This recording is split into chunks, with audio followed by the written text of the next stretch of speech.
This up so people can see and hear us now. Hello, everyone. Welcome. We are about to get started. We could do bonus content this week if y'all wanted. Obviously, there's a lot to talk about. But I was also thinking we could just do the show. It's up to you, man. Alex, it's your show. I feel like we should just do the show. Okay. And do our thing, do what we do best, because I think what we do best is pretty good. I was like, where is my inhaler? Wait. Everyone take a minute. Take a breath. Take a knee. And I sent a tweet. I'll retweet it from the IP account. I'll take this pre-show puff, and we will get started. We lost a podcast last night for the first time in forever. The first time I lost a podcast in a long time. We were recording the next episode of A Trip to Nintendo Land with Cam Hawkins, and my audio crashed and his audio crashed an hour and 30 minutes into the podcast. Oh, good. The perfect time. Yeah. It happens. It's been a while since the great pain of losing a podcast. That's not what I wanted. Thank you. I remember podcasts. It's only been a couple of weeks, you know? Mm-hmm. Podcasts always remember you, too. That's the thing. It never leaves you. It is Saturday, June 6, 2020, and you are listening to the Irrational Passions podcast. I am Alex O'Neill, your host for this podcasting adventure that we are imparting on together. And joining me this week, as always, Mr. Tony Horvath. What's up? Mr. Brian Nobishin Jackson. Kevin Nash. Mr. Jarrett Green. It's true. Kevin Nash. was that the wrestling reference? I was trying so hard to find some catchphrases or quotes from Kevin Nash, but he never really had anything like that. Yeah, people call him Big Sexy, stuff like that, but he didn't really have a he wasn't like a catchphrase guy. Yeah, he was just kind of like, that's Kevin Nash. Yeah, but I wanted to shout him out because he's speaking some real shit out there. He's one of the good Kevin ones. Kevin Nash is like a surprise liberal. Yeah. So true. Those are the people he associates himself with. Yeah. Hogan and Scott Hall. You never would assume it. If you looked at him, you were like, "This is I know exactly what's coming out of this dude's mouth." And then he opens his mouth, you're like, "Oh shit!"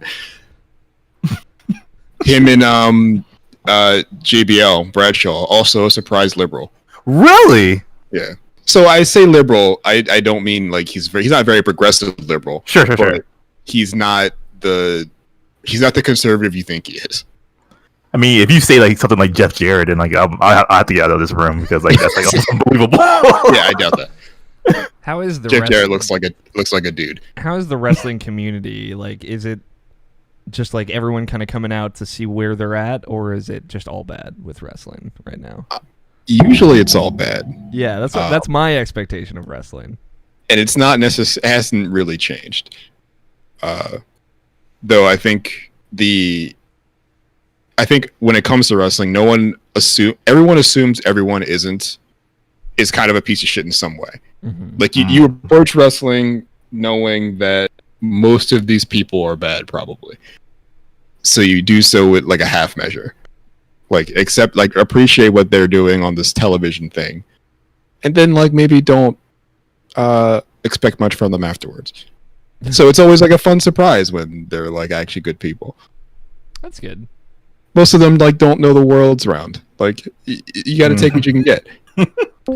It's always my best friend is really into wrestling, and he's more old school wrestling, and just like everyone who watches wrestling now just complains about modern wrestling every time he watches it. That's just being a wrestling fan. Yeah, all wrestling is bad, but you watch it anyway for some reason. Kind of like being a video games fan.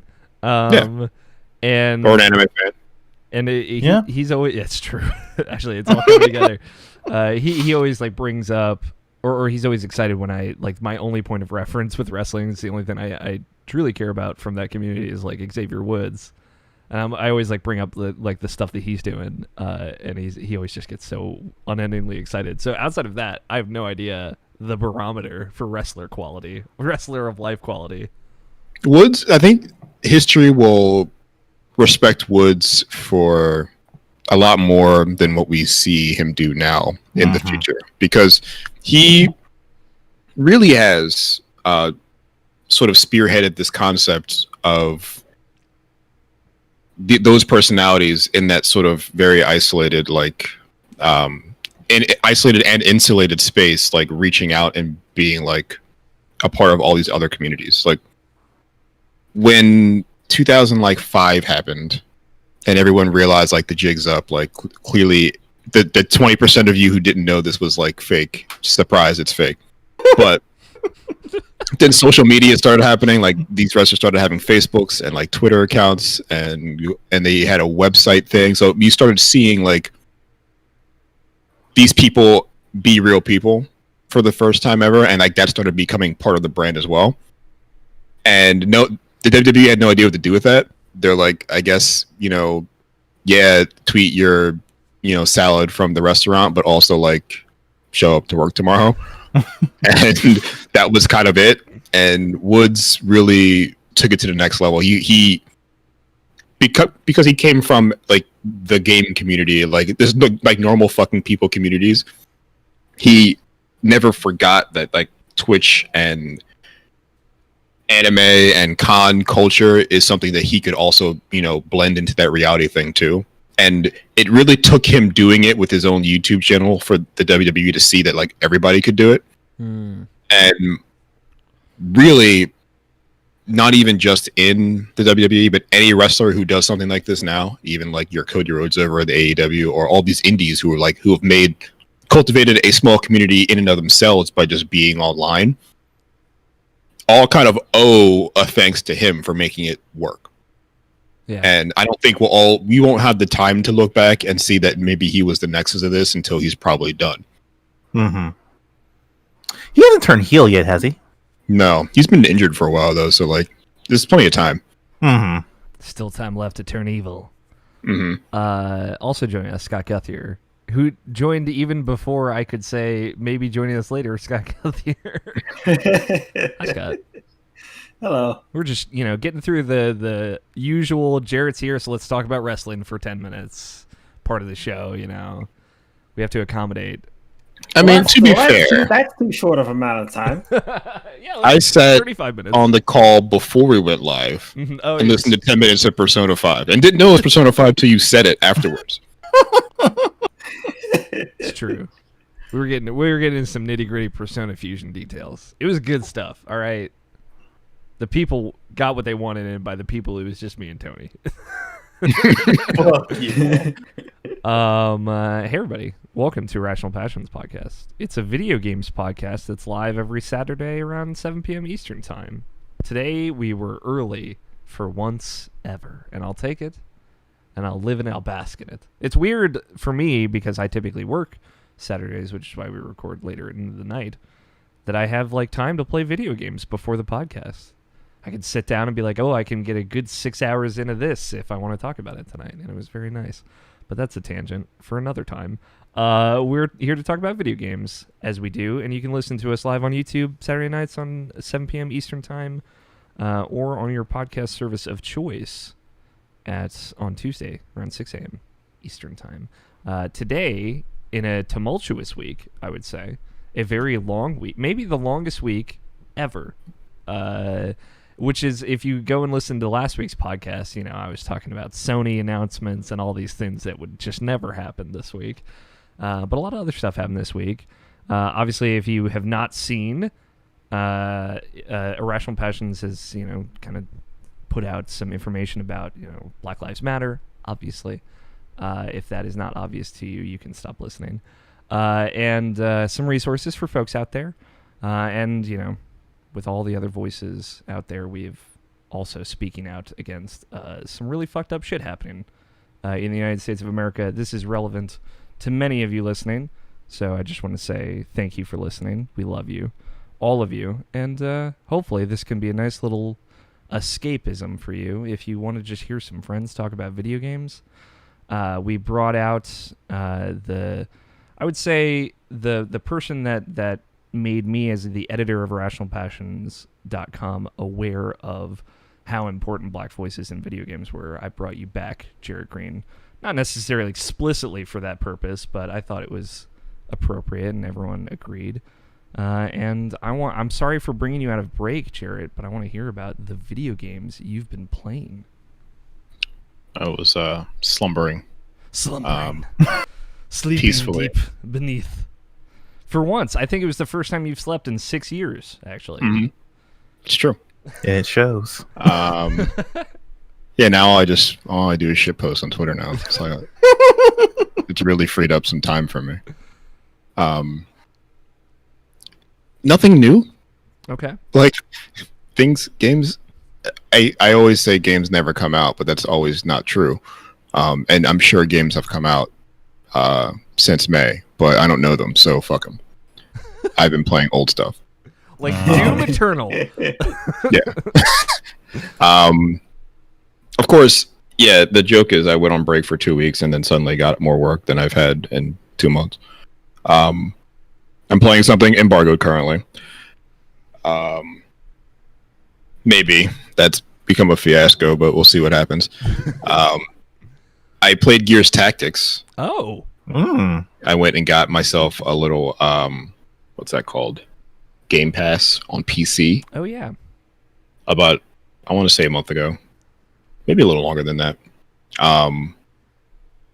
Just to see, because I feel like there's been a bunch of games now that have been on Game Pass for a while that is like justifies the $5 a month or whatever I'll be playing or paying to do it. I think Gears Tactics is an interesting game to play like after you play XCOM Chimera Squad. Oh yeah, that's right. You were also playing that. Yeah, I think that was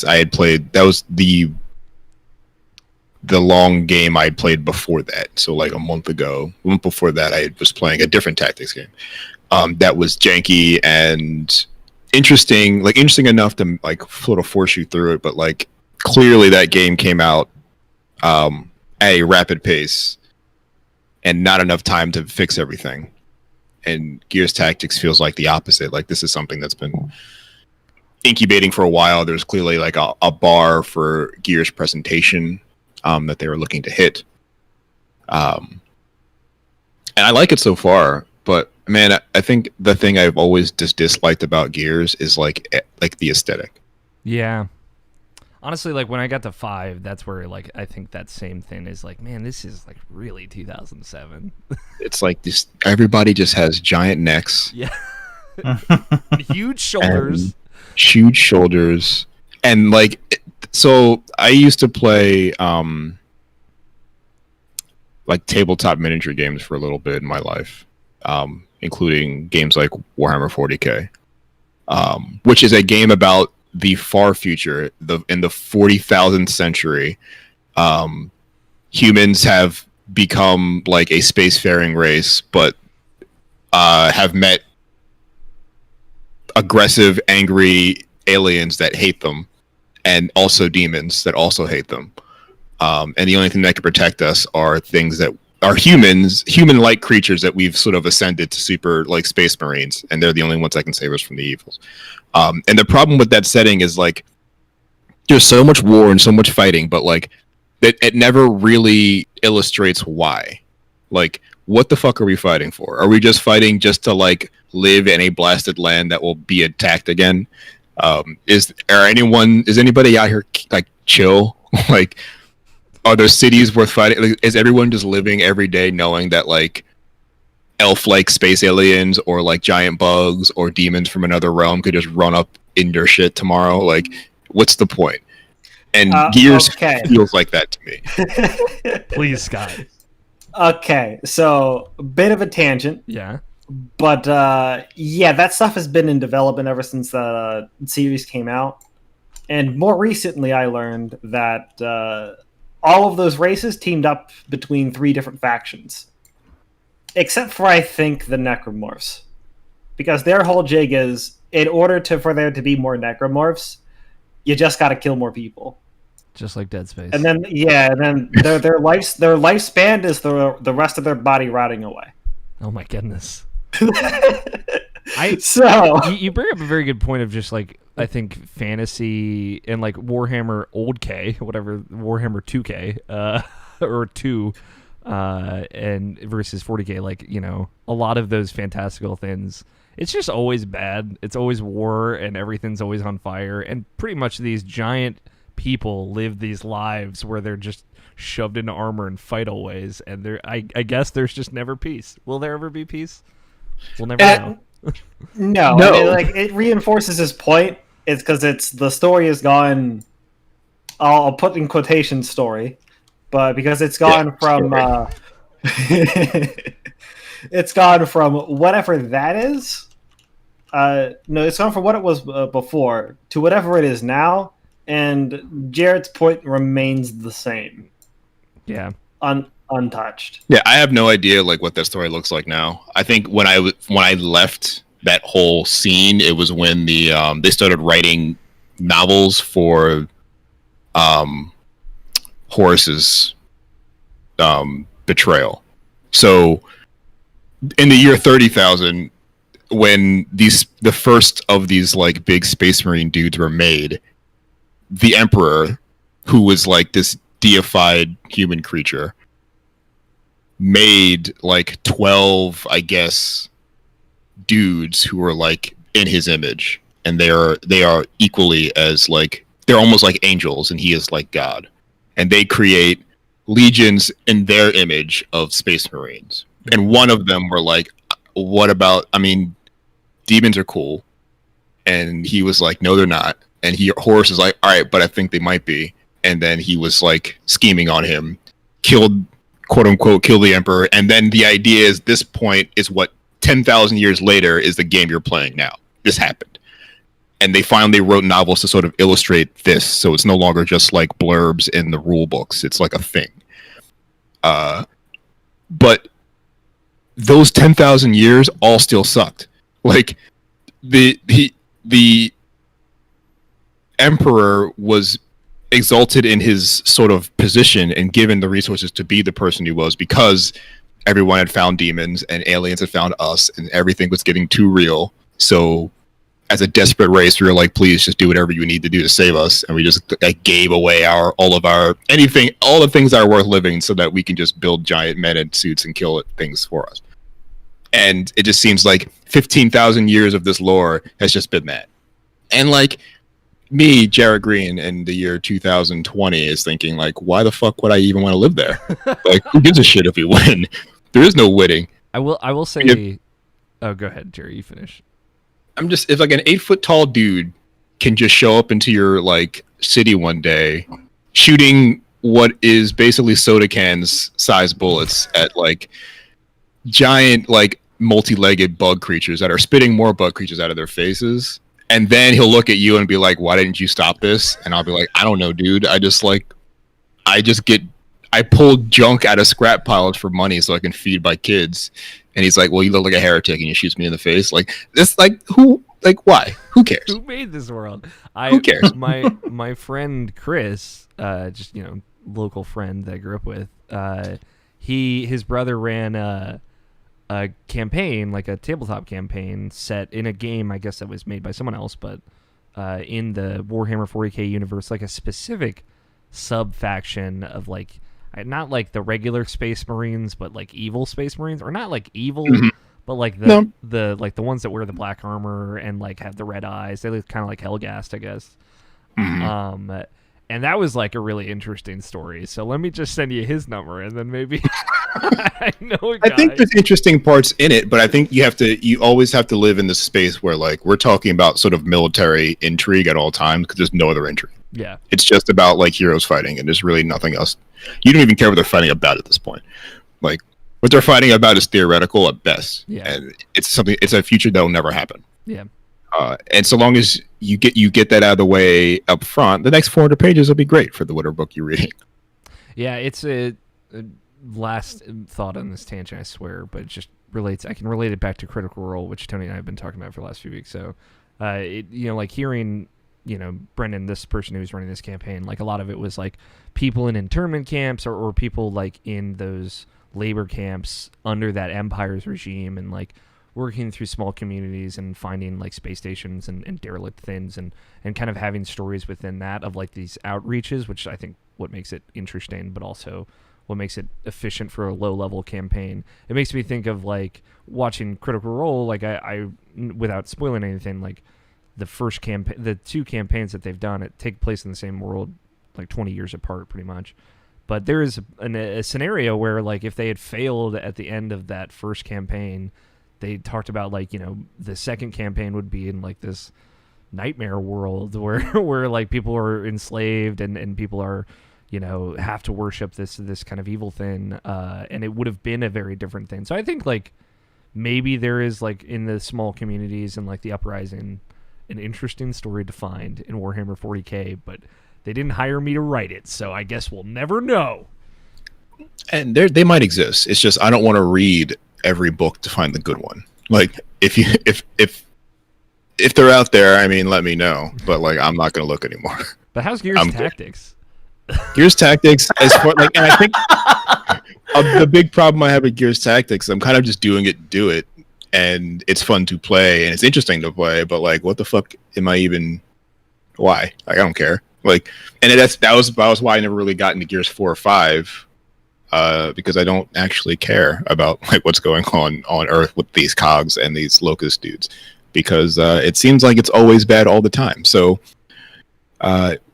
these giant like square-headed people just want to wear rusty things and shoot stuff. I can get into that. I just can't. That's about as far as I get into it, though. Is there like a story, like narrative throughout Tactics? Or yeah, I think it's a prequel technically.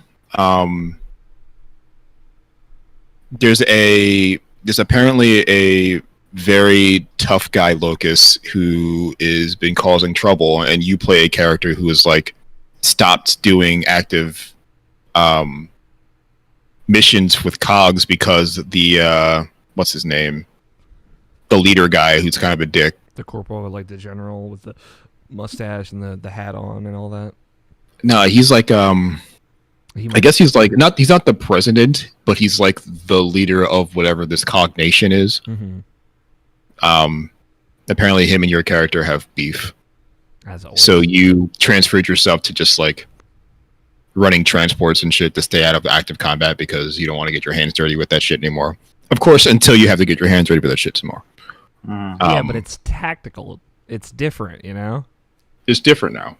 And it does a good job of trying to translate like that whole cover shooter feel to the tactics thing. Like these aren't hexes or squares. It's like an mostly open, interactable place to the boards themselves are like lots of things to touch, lots of environment to interact with.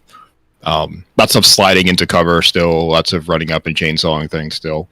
But the way some of the small stuff, like Overwatch in this game, unlike any other tactics game with an Overwatch feature, feels like incredibly important. Just because of the waves and waves of creatures that they throw at you, and the way they do it, like the way turns move, like for a game that does a lot of the same things that a lot of tactics games do, they found a way to make particular things feel very different. Executing enemies gives action points to everybody else on the team except the person who executed. So you can find ways to extend your turn by like chain executing things. That's really cool. Grenades themselves have a range, but you can bounce them off of terrain to extend their range. If you're feeling froggy.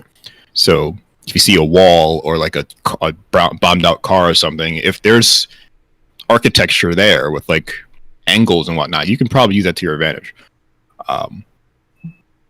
So it's a tactics game that gets you thinking in 3 dimensions in a way that many tactics games don't, and I think that's really cool. That is really cool. I like the bouncing grenades thing because like there was always those wildcard aspects in something like XCOM, but they didn't really have a way to convey that information to you. So it's just like sometimes you get fucked, I guess. Right. Like it could happen, or maybe it won't. And here you actually like the travel path of these things are pretty accurate, and it'll show you if it terrain's in the way and what it will do to an object you're trying to interact with. Can you like stick grenades against walls like you can in Gears? You can stick it on the ground. I haven't try to do it to a wall. I don't know that it's an option yet. Okay. But yeah, you kind of make it like a mine. That's cool. So yeah, so far that game is all right. Like the weapon set and all that, like in my opinion, would lend itself well to a tactics game. It's just, like you said, like I just don't care almost anymore about the whole Gears aesthetic and setting and Sarah and the locusts. Yeah, I don't care, and I don't know that even Microsoft cares. They're like, people like this, I guess. Just put some fucking bug dudes in it. I don't care. Gears pop. Yeah, Gears pop. Yeah, I've never looked at a game and just not known what's going on more than like Gears. A game that's been around for so long, I should say. Sure. What else you got? Mortal Kombat. Back to that. The DLC happens. DLC happened. That story is silly. Very much so. How? I mean, it was silly anyway. But it was like if you play Mortal Kombat 11, so you heard about this thing called Elder Gods. All right, but what if there's like an Elder God called Titans? You always gotta go a layer out. Like it always goes further. Right. I love it. And she's like mom of the Elder Gods, also of time. And for some reason, she's been like, listen, the time didn't work out this time, but what I'm going to do is just redo it. And everyone's like, cool, but how come you can't just redo it then? Well, because problems. So that's Mortal Kombat 11. So we have to fight. She has to figure out her problems, and you have to be like, maybe don't redo time. And that's the story. And then you kill Chronica, mom of the Elder Gods. But like, I guess not hard enough. Or maybe too hard, because now you have the machine she has to rebuild time, but you can't use it correctly because you don't have a piece of the puzzle that you broke by accident beating her ass. So the only people who can who show up to enlighten you on this subject include such rascals as Shang Tsung, who's like, listen, maybe don't do that thing you're going to do. I have a better idea. I'm going to go back in time and like fix it so we can do it right. But clearly you're going to portray us at some point, right? Right. And like literally the first things like anyone says is, why is Shang Tsung here? He's a piece of shit. Like he's going to betray us. And they're like, all right, I guess, but he has the answers. And then, 3 hours later he does. Of course. Because why wouldn't he? But the just core conceit of Shang Tsung and friends save time space is like really silly. Isn't this? I don't know if I say the story is good or not, but I was here for it. Isn't this what Marvel vs. Capcom Infinite is? Kind of, yeah. Is it like Thanos is bad? Thanos is looking for the stones, and they're all bad. He can help us, so I guess. Does Thanos betray? Yeah, but like there's a worse I forget. There's a Capcom villain and a Marvel villain that like Ultron fuse into one thing. And Sigma. Yeah. Sigma, yeah, Ultron. Yeah, Sigma. And they become like super thing, and Thanos is like, I can help you, and everyone's like, I don't know, man. You have a bad history helping us. You've got a bad history, period. And they're like, trust me. He's like, trust me. And then you do, and then Thanos is like, by the way, remember that time I was Thanos and just like betrayed you? Does he betray you at the end of that game? I don't actually know. I think they try, and he tries, and it doesn't work out. Okay, good. Yeah, that's what fighting games are about, I guess. Is like that's what they were about. Did M. Bison at any point be like, "Hey, Ryu, come on, man, like Seth, like we gotta do it," or okay? No, that never happened. Bison was always like, "I'm going to Street kill Fighter you all." Street Fighter 6. He's not a person that could be like Bison's always a person you can't talk to. He's out in his own thing. Akuma can be kind of reckoned with. Can't talk to Bison. Yeah, that he's like putting his soul in other bodies and shit. Like you can't talk to him anymore. Akuma might be a demon, but he's got morals. But at least you know what he's here for. He wants to kill everyone. Like I get it. Yeah. I mean, Kuma came back from like the dead, I think, to take out Hahachi because like his wife like told him that she needed to do that happen or something. His wife left him a note like 20 years ago. It was like, please kill this dude. What? He just gets livid 20 years late. Yeah. And then his son uppercuts him into a volcano again. What you gotta do? Yeah, we do what you gotta do. Yeah, so Mortal Kombat 11's cool. I don't think I did story DLC though. Like I really think that's. Yeah, didn't expect that. Yeah. I expected another like set of DLC characters, but not like a whole story DLC too. Does this set up for Mortal Kombat 12, or is it like just No. wipe the slate clear? Or I think 11 has proven that like you can just do whatever you want at this point. Like time travel allows you to do whatever you want. And this game ends with there's like 2 endings. Mm-hmm. So I don't know if any one of them is the right one. Basically, there's a fight at the end. You get to choose the side, and whoever wins the universe, I guess. One is probably right. One is probably the truth, and how like the canon would go, and one is clearly not. But who knows? Who knows anymore?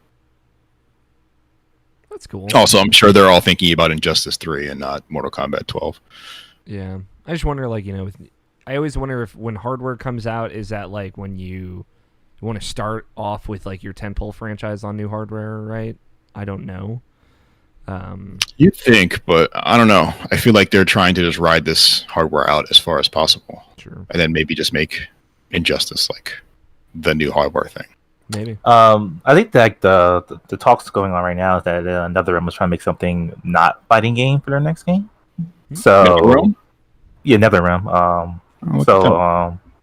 It might just be something like how one of those endings ended. Like it seems similar to like Shaolin Monks, so maybe it could be something like that. But they've been wanting to make like an open world like beat 'em up for I feel like 15 years. So maybe they'll finally do it. I think they could do it now too. Like I feel like they're obviously like their team mechanically is a much better studio than when that first one came out. Mm-hmm. So that'd be cool. That's a Mortal Kombat game that I would be more into, I would say. So Shaolin Monks is one of those GameCube era generation type of games where it's so nostalgic that like people have like a real affinity for it. Like I have an affinity for Shaolin Monks, but like it's not the greatest thing ever. But like I love that game, and I love my time with that game, playing with my friends at the time. So like if they did that, would be super dope if they brought back Shaolin Monks. Shaolin Monks and Jade Empire were like the 2 games of that era that were that I was not allowed to play that I really wanted to play. I'll be honest, because I liked the idea of that kind of game. For Shaolin Monks, less so the Mortal Kombat influence, but it was just like, hey, like this looks like a cool top-down adventure beat 'em up. But Jade Empire like spoke to me, but I was never allowed to play it. I was so bummed. I think that was Jade Empire is a lot, and as far as mature games goes, like Mortal Kombat is definitely the one you probably shouldn't have played as a child. Yep. But Jade Empire is just like a lot of intense like intrigue and assassination, and like there's violence obviously, but I don't know that it's like brutal over the top exploitive violence like Mortal Kombat. It's just like you should probably be an adult before you understand what's happening in Jade Empire.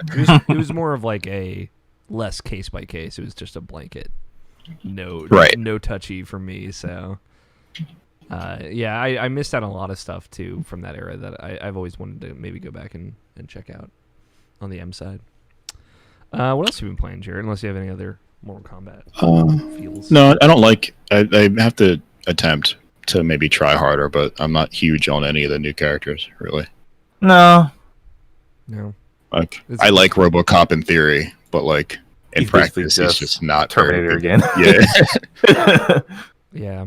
Yeah, it was cool when they did like that more RoboCop versus Terminator fight. Like they did. Yeah. They made it a big deal, which I guess you should. But I don't know. I think this wave, like I think Mortal Kombat 10's DLC characters were better mechanically. Like I felt like every character felt viable at least for like a time period. Where here it's just like plenty of them just kind of feel like they're out here.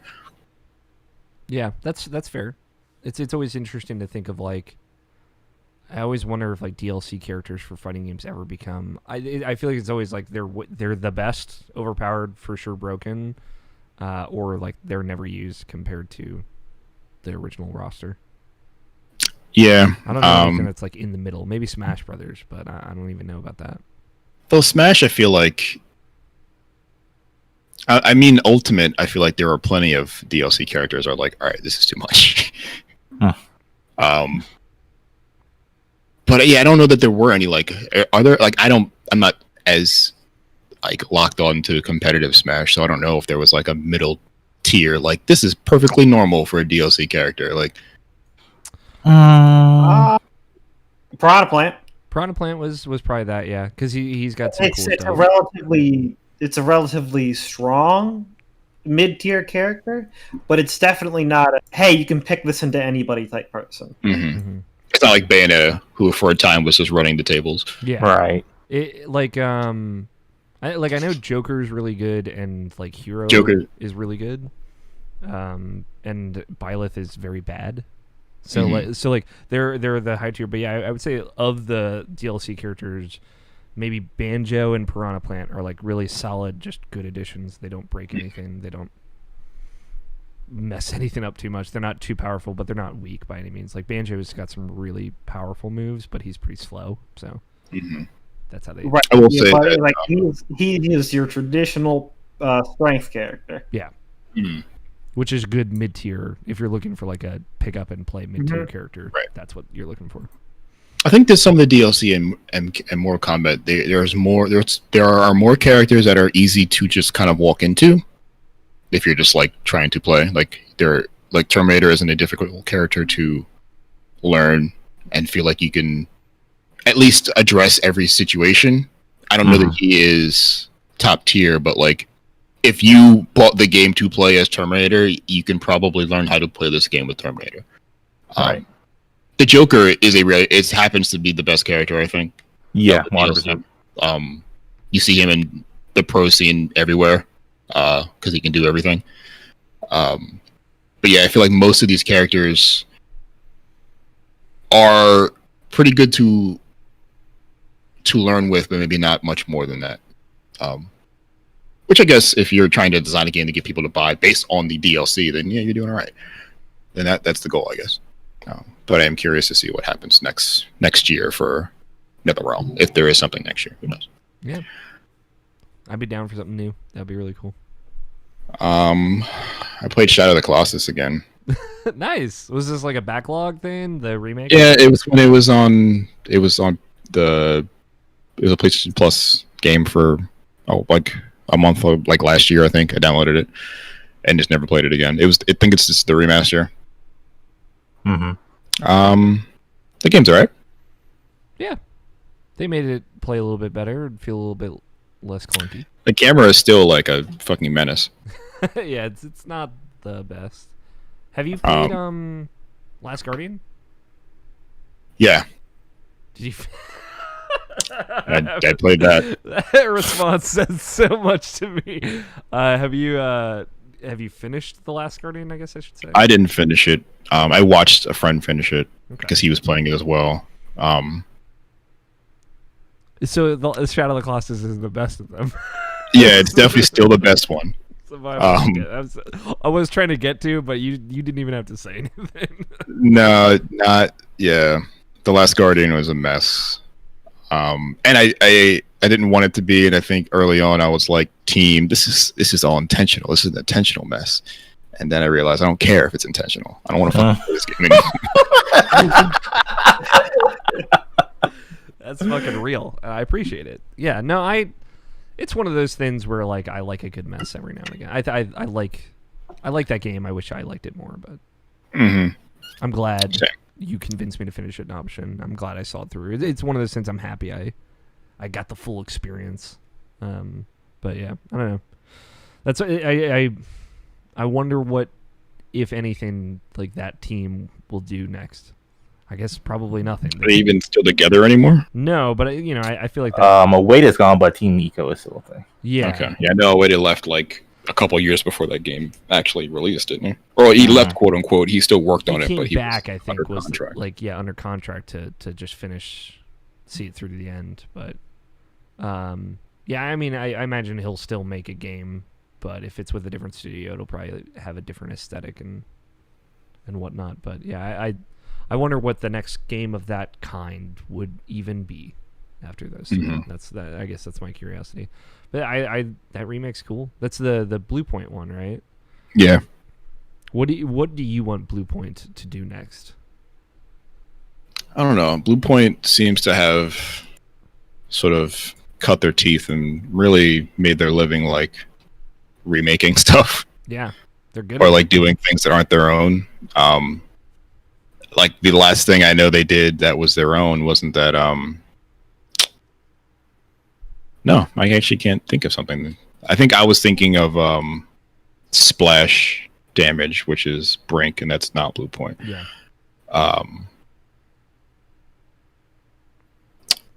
No, I think they had like a Blast PS3 Factor. game. Yeah, they had a PS3 game that I think was like the last thing I remember them doing. No, and they did PlayStation All Stars, but No, that was not super massive, but like something similar. it was Superbot.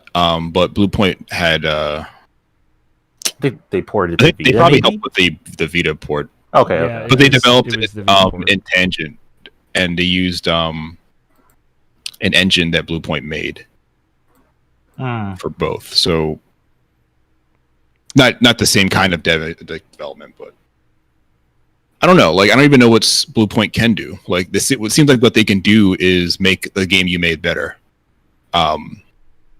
But what can they do in their own? I would love. They can make anything at this point. Like I'm just curious. Like what's going on Blue Point? Like what do they want to make? I did not know that Blue Point made Titanfall for the Xbox 360. Yep. They did that. Yeah. port. That's awesome. Yeah, I don't know. Like the Symphony of Night, Metal Gear Solid. These are things thrown around. Demon's Souls. Bloodborne is now the most recent, and a Bloodborne Redux. Although I guess that might be not Blue Point, but like as a PlayStation 5 game, they're gonna make that game look really good, and somebody is. Probably. I mean, I don't know that I don't want a Bloodborne remake before like a Demon Souls remake. Yes. Agreed. Why not both? Why not both? Why not both, really? Hmm. But I think one of those games is being lost to time, and the other one isn't. Mhm. Like once we move on to PS5, we won't be able to play Demon Souls. Yeah. Um, And like if they really, and Blue Point is in the business of like doing really faithful recreations, so if they really like, hey, we're gonna make it look incredible, but like we're gonna bring back all the weird shit from we're gonna bring that boss fight back where you have to fight somebody else by accident. Yeah, Scott's favorite boss fight. It's gonna be there. We're gonna bring back world tendencies. They were the whole ordeal. Let me tell you, world tendencies, that hub gate thing, like. What was that white day? Not white day, but like it was like Pure white world tendency. Okay, Pure okay. dark world tendency. Or pure neutral world tendency, and then there are They never did that again, did they they? never did that again. No, because it's like such a hits blunt fucking mechanic. Like What? Is that a thing? Miyazaki was like, "All right, so what if we did this?" And nobody was like, "No." They were like, "Yeah, fuck it, yeah." If you kill enough dudes, then like, or if you don't kill anyone, or if you die enough, this is like the whole world changes, dude. The world gets worse, man. The thing is, like, if you fuck up too much and the world goes to pure dark tendency, there will be like more invasions, more enemy players, and more like there are specific enemies and doors that'll be open at different pure intensities. So there will be like these phantoms that are kind of like NPCs, like very powerful enemies that'll just be there if you're at a pure dark tendency. And you have to kill enemies to get out of it, and they get stronger at pure dark. So if you just get into this hole of pure dark tendency and you're not a good enough player to dig yourself out, you're just fucked. Yeah, time to restart your game, my dude. Like Scott and I multiple times, like Scott. Hope was you like, don't won the 50 hours. I fucked up my first playthrough and I couldn't get out. I was in that exact situation. Scott's like, you just got to restart, man. I was like, oh, what? I put 20 hours into this. It's Dark Souls. You don't like dig your way out of a hole. Either you jump over the hole, Or you fall or right you in. right. Yeah, you either jump over the hole or you build a house in the hole. I was in the househole and it was not a good time. But again, I restarted and then played at a more consistent level and was okay. But they would also like have a server level where they could change world tendencies for all players for events. Like right at the end they set it so all players had pure white world tendency, so they could get all the extra items and stuff before they closed down the servers. So I don't know, like that is such a cool system that requires a lot of people playing that game because they can contribute to like the community tendency. So like if in a similar case to like I talked about it way back when Dark Souls Remastered came out, but it was just cool to go through that world again and have it full of signs and people and activity, because it had been years since I had first played Dark Souls. So to go back and be able to play Demon Souls like it was meant to be played for the first time since like 2007 would be really cool, just as a concept. And it wouldn't be, I think, that out of the realm to maybe like look at some of these things and maybe change, update, redesign. Like, yeah, I think just a straight 1-to-1 version or a usable, workable version of that old game would work. But I think there's enough time between then and now, and we've done games have done enough weird shit where like there might be a way to make a more interesting kind of goofier, stranger version of Demon Souls. Even if we have world tendencies back, like maybe make it a little bit more intuitive, like so you actually know what the world tendency is when you're living in it. That'd be nice. Yeah. Maybe some directions on how to change it in game without having to like have to go to a wiki and figure it out. Maybe make that stuff more intuitive, and like maybe just do some other weird shit. I don't know. Yeah. And like, you know, that was before when you were using a bow or a crossbow or anything, like it had the reticle come up. It was like it just kind of shot. So like their quality of life stuff that they immediately figured out in Dark Souls and then redefined in 2 and 3 that they could bring into Demon Souls. I think there is a lot of ways to just make that a better playing game. But like my thing is, you know, all these people talking about, a lot of people have been replaying Bloodborne this year. It's been great, but they're talking about how difficult they think that game is. And I'm like, man. Oh, let me tell you a story about the Flame Lurker. The Flame Lurker. Everyone has a Flame Lurker story. And if you're not a royal or whatever using magic, the Flame Lurker is your worst enemy. And that dragon, the red dragon that you have to fight. It's like in the wall. To get to you're like, fuck. Yeah, to get to the king. That's just like impossible without cheesing. Like, yeah. So much shit in Demon Souls. Yeah, most of it, like, to play that game effectively, you have to be cheesing and cheating that game. What are you talking about? I beat that game with a fucking great swords. Yeah. As always. Yeah. I mean... I think I eventually beat it with a club once, but that was like... I never want to do that again. That's a game, that's a playthrough I'd never want to ever happen to be. That's the thing. Like, you know, it's going through Demon Souls, regardless of how you do it, is a harrowing educational experience. And that I'd be excited to see more people have that, because it is so, you know, it sets the tone for what all the Souls games that follow were like. Mm-hmm. Good, Scott. I don't know what you're going to say. Well, what they ended up doing through most of the Souls series, I'm not sure if it holds up well in 3, but I know that it's a thing in both Demon Souls, Dark Souls 1, and Dark Souls 2, is your choice of weapons kind of determines the difficulty of the game. Mm-hmm. So, and especially in Demon Souls, if you didn't want to have that tough of a time with the game, you pick magic. Yep. And in general, that's the theme going forward. If you wanted an easier time, pick magic. Now, they cut down on how broken it was, because in Demon Souls, with just a little bit of setup, you'd be 1 to 2 shotting everything. Yeah, like so you'd very be early. You would essentially be skipping half the bosses. Yeah. Simply because you'd 2 to 3 shot most of them, and you just blow right through it.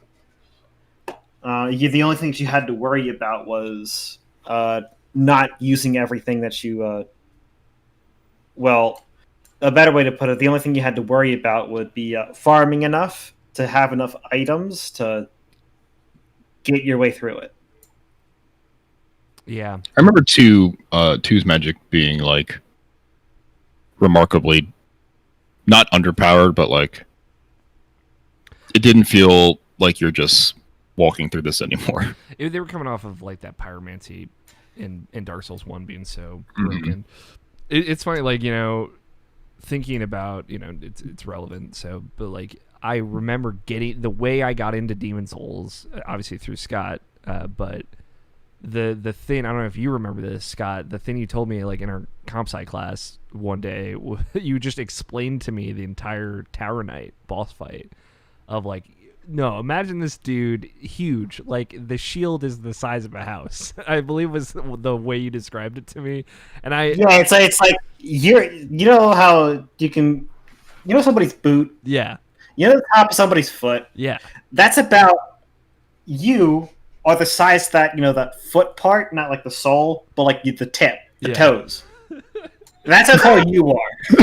And I remember like sitting next to you, and you were telling me all about this game. I was like, I'm more fascinated by how whatever the fuck this game is than anything else. And it was, you know, obviously I would go on to love that franchise, but there's so many things that you can tell people about in Demon Souls that are just, especially in 2007, it was just buck wild.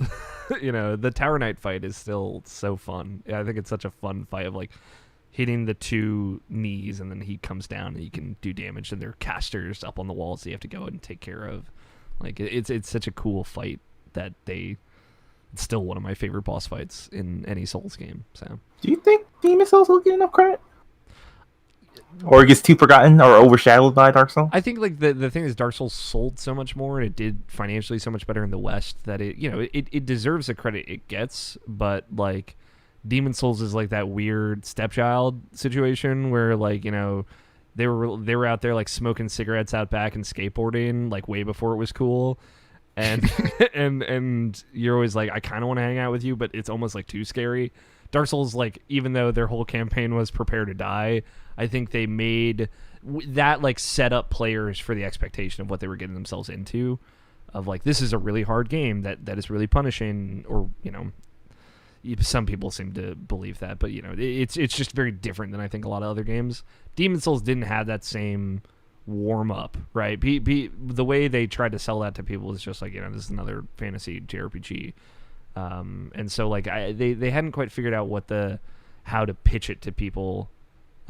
So I don't think it's a bummer that Demon Souls gets forgotten, but that doesn't necessarily mean Dark Souls doesn't deserve the credit that it gets. I just wish more people talked about Demon Souls in addition to Dark Souls.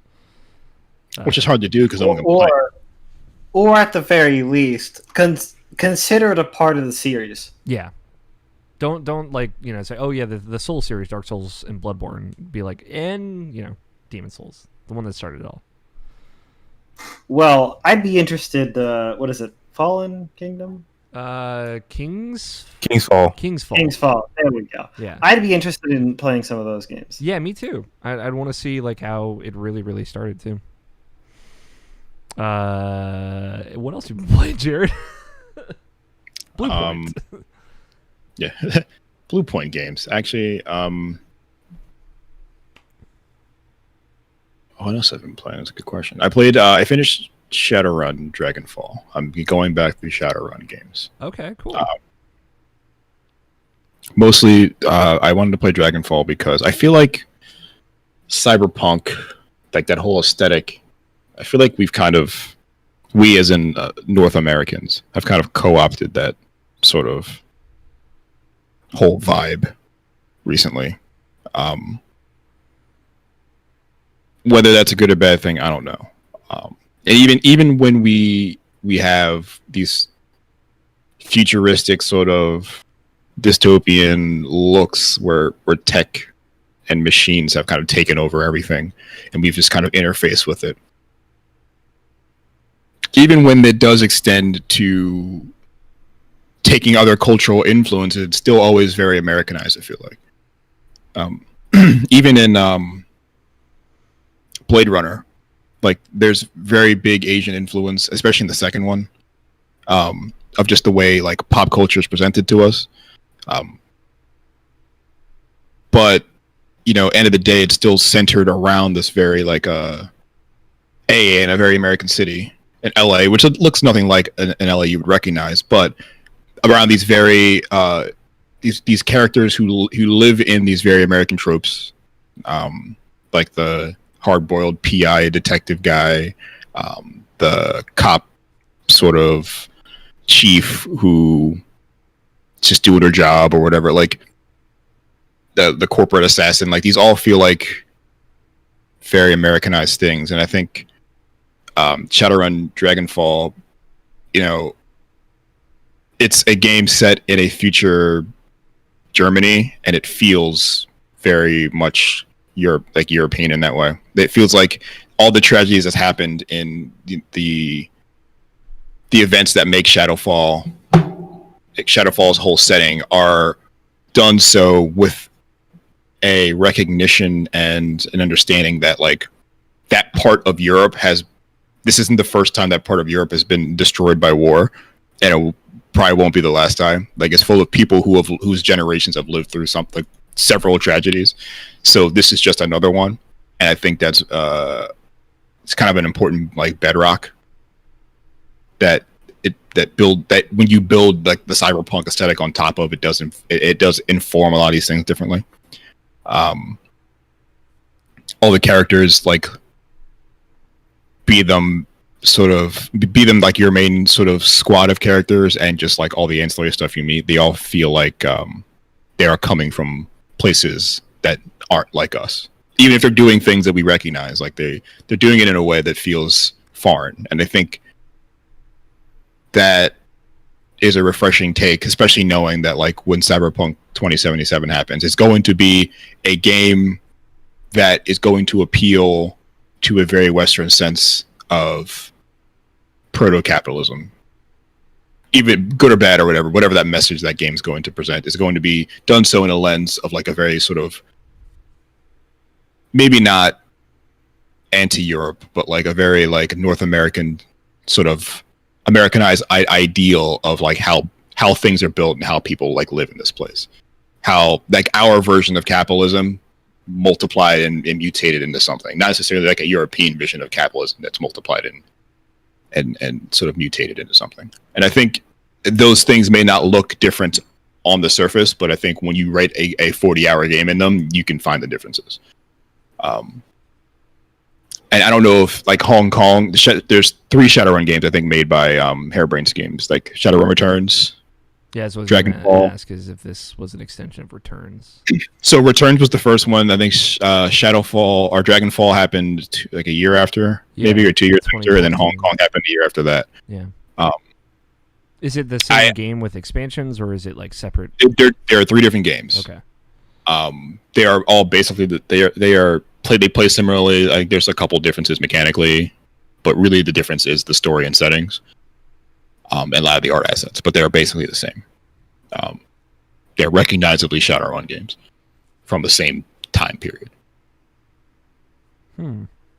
It's like talking about like the cyberpunk aesthetic and all that, especially with 2077 kind of looming on the horizon. I guess it's always weird when I stumble onto like or when it becomes popular, like another kind of tabletop era thing that has like a lot of undertones that I'm just not familiar with. Just like Dungeons and Dragons has its own kind of undertones that I maybe aren't immediately obvious to everyone, but yeah, it feels like the cyberpunk and the Shadowrun extension of that like has maybe the most stakes, or at least it feels like to me as someone less educated in it, like the most that it has to say, like politically. And I think that's kind of what, if there is a big fear I had about Cyberpunk is 2077, the game, is that there's a whole lot of cyber, not a whole lot of punk I've seen so far. A lot of glorification of like the metal and the shine and the future, but like there is no real interface about how the people live in this, and not just like gangsters, but like how like normal fucking people are being objectified and being sort of not killed, but like being caught in the churn of like the same way we do now in today's sort of capitalist society with today's technological advances, like how many people get missed in the future, 50 years from now. Like, I think the last 2 Deus Ex games do a pretty good job of that, like showing you how the future for all the quote unquote innovation we do can leave the same people it always leaves behind.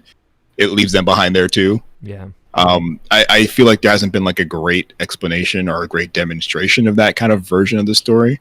And I don't know that there can be if you're trying to sell this game to as many people as possible. Like, you kind of just want to, show them the neon lights and all the guns and like, yes, you can give whoever you want a dick.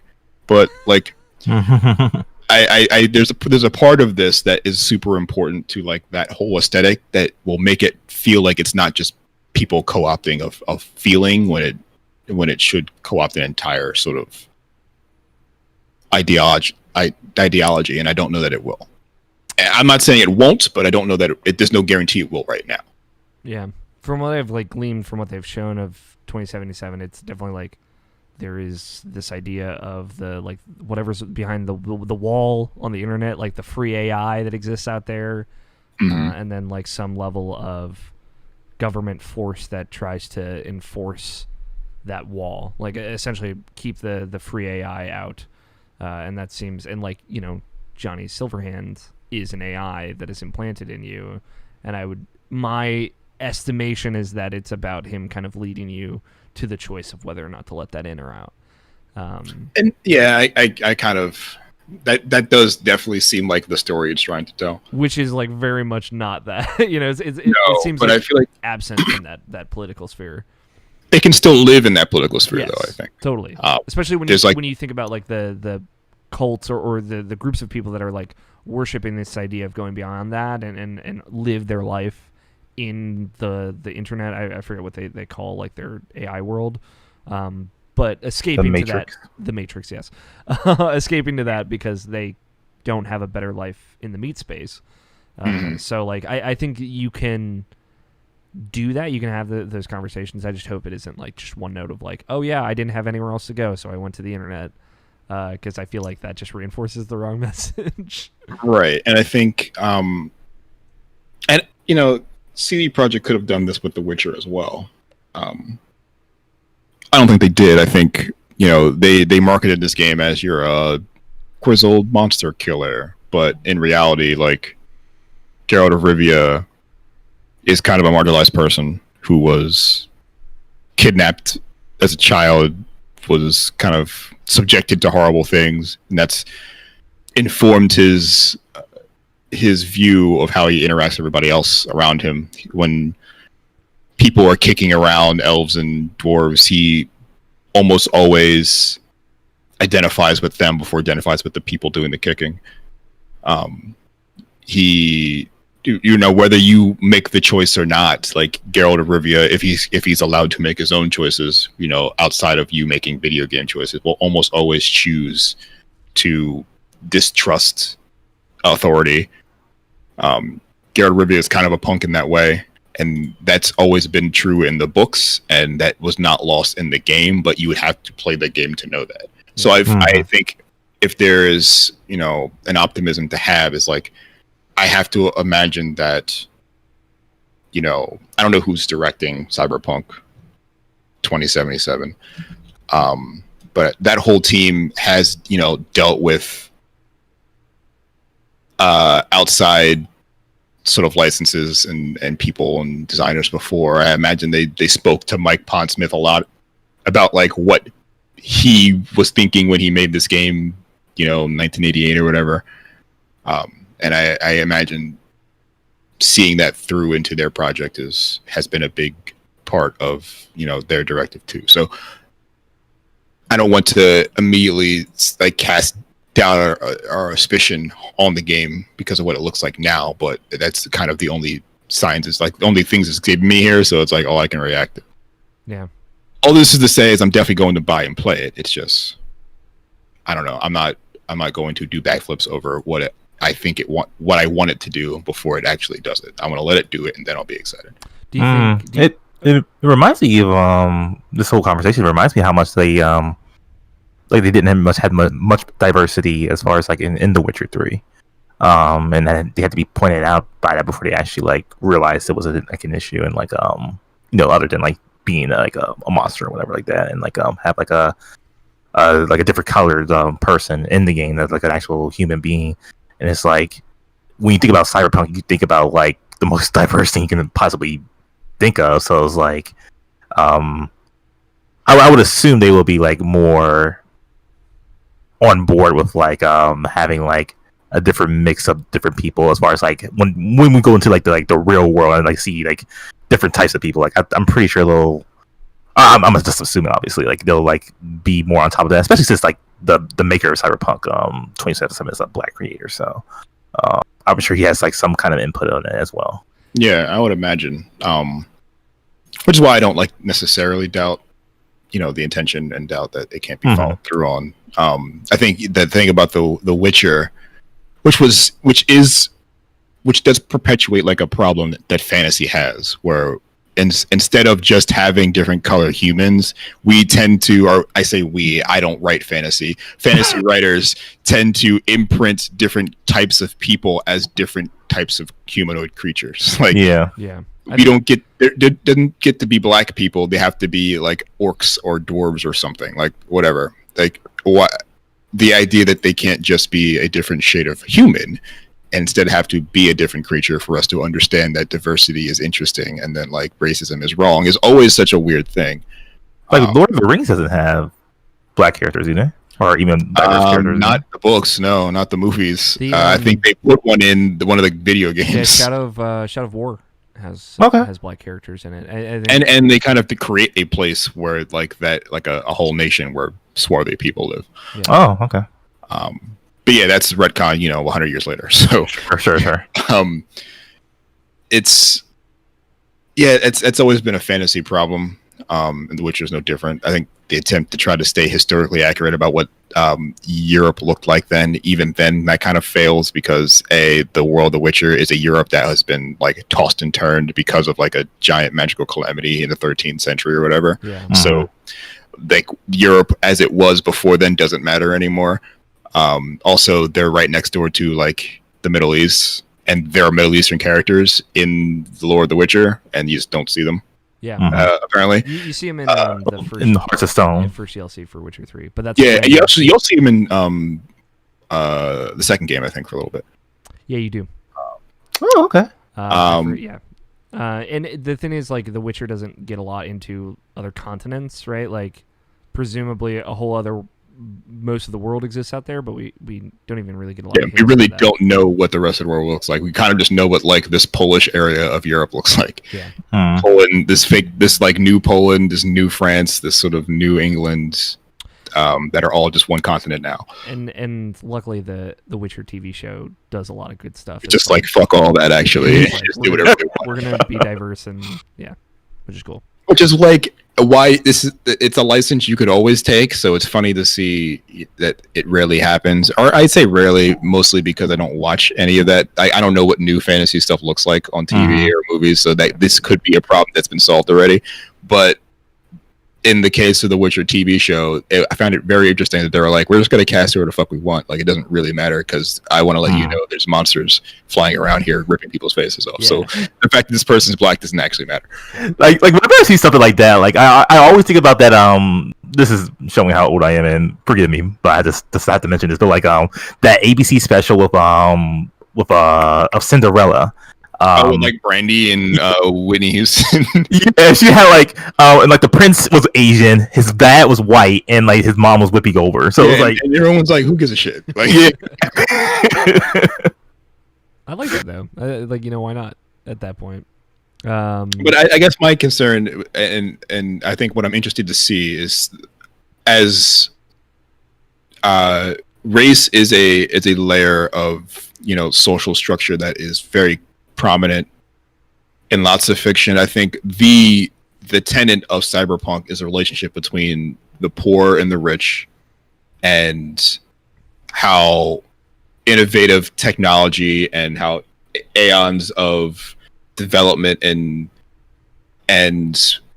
our ages of being able to create like ergonomical like ways for machines and humans to interact, how that affects both of these different castes of people differently.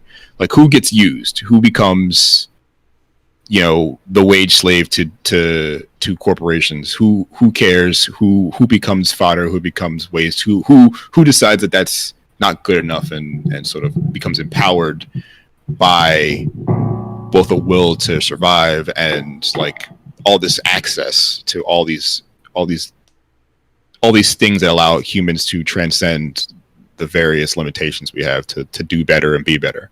That is the essence of Cyberpunk in a lot of ways, and I'm hoping that that's the essence of that game too. Yeah. Does for point of reference, do you think Shadowrun does successfully nail it? What makes Shadowrun works is that it lives in that space almost primarily. Like even when something huge is happening, like the running sort of story in Shadowrun is that at some points there was like an awakening of in the same way like Brights, if you remember that movie, there was something happened, the world sort of opened and changed forever. Like creatures became, like people started turning into things, elves and dwarves and orcs and whatever, they all became real. And that happened like as life was happening at a particular point, and then life changed forever after that point. Magic was introduced, and all that happened at the same time. Technology was being better. So these two sort of timelines happen at the same time, like next to each other. In Dragonfall, another sort of event like that happens, but dragons like burst out of the ground. Oh, cool. And some of them are like fine, some of them are chill. I mean, none of them are chill, but some of them are like, whatever, I'm not going to kill you all. One of them was like, actually, I'm going to kill you all. And burns down a bunch of German towns, like sets Berlin on fire.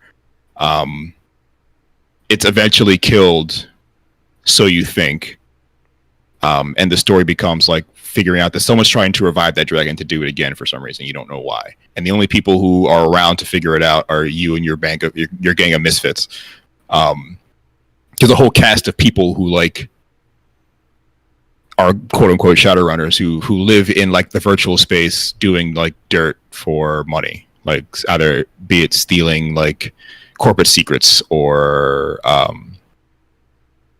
infiltrating high security places for information, or just literally like running jobs, stealing things, shooting people, protecting people, whatever. You live in a small like little community where like it's known that people like that live here.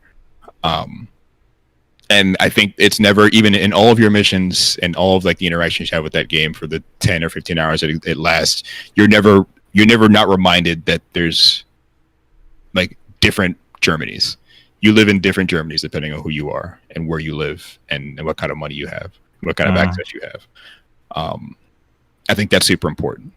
And there's even like weird like racial dynamics that develop that don't feel like they're just sort of imprints of different like color people, but like what kind of racial dynamics would exist if these new races showed up. Like dragons are like all-seeing, omnipresent, like mostly immortal creatures who often become the heads of giant corporations or like whole countries. Like by the end of this game, the president of the United States is a dragon. Best case scenario. And like people are super duper distrustful of dragons because we have no like proper recourse against them. We can't kill them. We have to just assume they're doing the right thing for us, and we know that they're so strong that it'd be difficult for us to repel them. So they kind of bully their way into these positions of power, and no one knows why they do it. And like there's this persistent idea that because that they're lifeless or ageless, that they just do it because they want to. They don't have the same drives like normal people do, and they look at them strangely because of it. And that's a very interesting parallel for like the corporate structure. Like corporations live because they're signed on pieces of paper. They only live to gather resources and to make sure they're always gathering resources, always gather more resources. They don't live for the betterment of, you know, the people that work in them or around them, you know, out of any self-driven onus. They are they are corralled into doing that eventually, but their only purpose is to gather and to get bigger. And dragons are that. So I think that's an interesting sort of parallel where it's not just like the black people or green people actually. That's really cool. This is why I've always appreciated Shadowrun for its like take on that kind of punk stuff. Yeah, that's really cool. Anything else you've been playing? Not really. I've been busy with those Meaty games. meaty games. Meaty games. That was good. That was good stuff, Jarrett. You had written Hades down, which I know Tony had played for the first time relatively recently. So No, I feel like that's like with League. I just fucking play it all the time. So like I don't know when's the last time I spoke about it. Like, is it even any different from then? I have no idea. I'm a big fan of Hades. I wanted to get your perspective. Pretty fucking cool. It is pretty cool. I'm very excited to finally be able to play it someday. Tony and Scott have said that every time that they show up to play League with you on the rare occasions that it happens, that you always win. That they always just roll up and dominate. Oh, I think we have like 100% win rate with me and Tony. I think. Yeah, we do. How does that feel for you, Jarrett? It's funny because it's either it never really makes much sense. I think it's because, like with any good League game, especially when you have a duo or a trio or a group, a pre-made. We're all on the same page about doing one. If you're on the same page about doing one hyper specific thing, you can then just kind of wedge that into like winning a game. So like if Tony's just going to be mid rise and like he's like level 3, I'm coming down bottom, or we're just going to gank, we're just going to beat the shit out of this misfortune. We're going to do it, and we're going to do it 6 or 7 times before 20 minutes. It's going to be fine. Yeah. Sometimes that's all you need. Sometimes you just need a small plan and just let that crack into a big plan. That's the Irrational Passions way, I think, actually. Yeah, I was just curious. Cool. Mm-hmm. Keep that win rate up. I'm curious. The thing is, the first time you lose, you're never going to play League again. Then I have to uninstall. That'll be the day you quit. Mm-hmm. Cool. Good stuff. Do we want to take a quick break and then talk about more games, or do you guys want to get some more games in before we take a break? Do you need to take a break, Alex? No, I'm solid. I just want to throw it out there. I'm concerned for your bladder. I thank you. I appreciate it. We're getting there, but I figure I could maybe go for a little bit longer. So, Scotty, video games. A whole lot of Tarkov. Hell yeah, back in it. We've thrown ourselves to Tarkov once more. Tony, are you also playing Tarkov? Of course. Okay. What's the word? You said that the reset happened. You guys talked about that a little bit last week. Is anything new? Anything worth mentioning? So there are several things worth mentioning that we did not know before. Okay. First and foremost, I don't think we talked about the flea market. No, I don't think so. Right. So before the wipe, or at the very least before our knowledge of re-entering, they changed it. They changed the flea market to only allow items found in raid. Okay. And this changes up the gameplay and the accessibility of items, and it's probably the biggest change to the game since the flea market itself. Is this like a player-controlled market, so you can sell items to other players? Right. Okay. Right. So it's effectively, if you want to be able to sell something to another player, you have to bring it out of... It has to have spawned in the raid. Okay. You cannot sell somebody you killed's gun.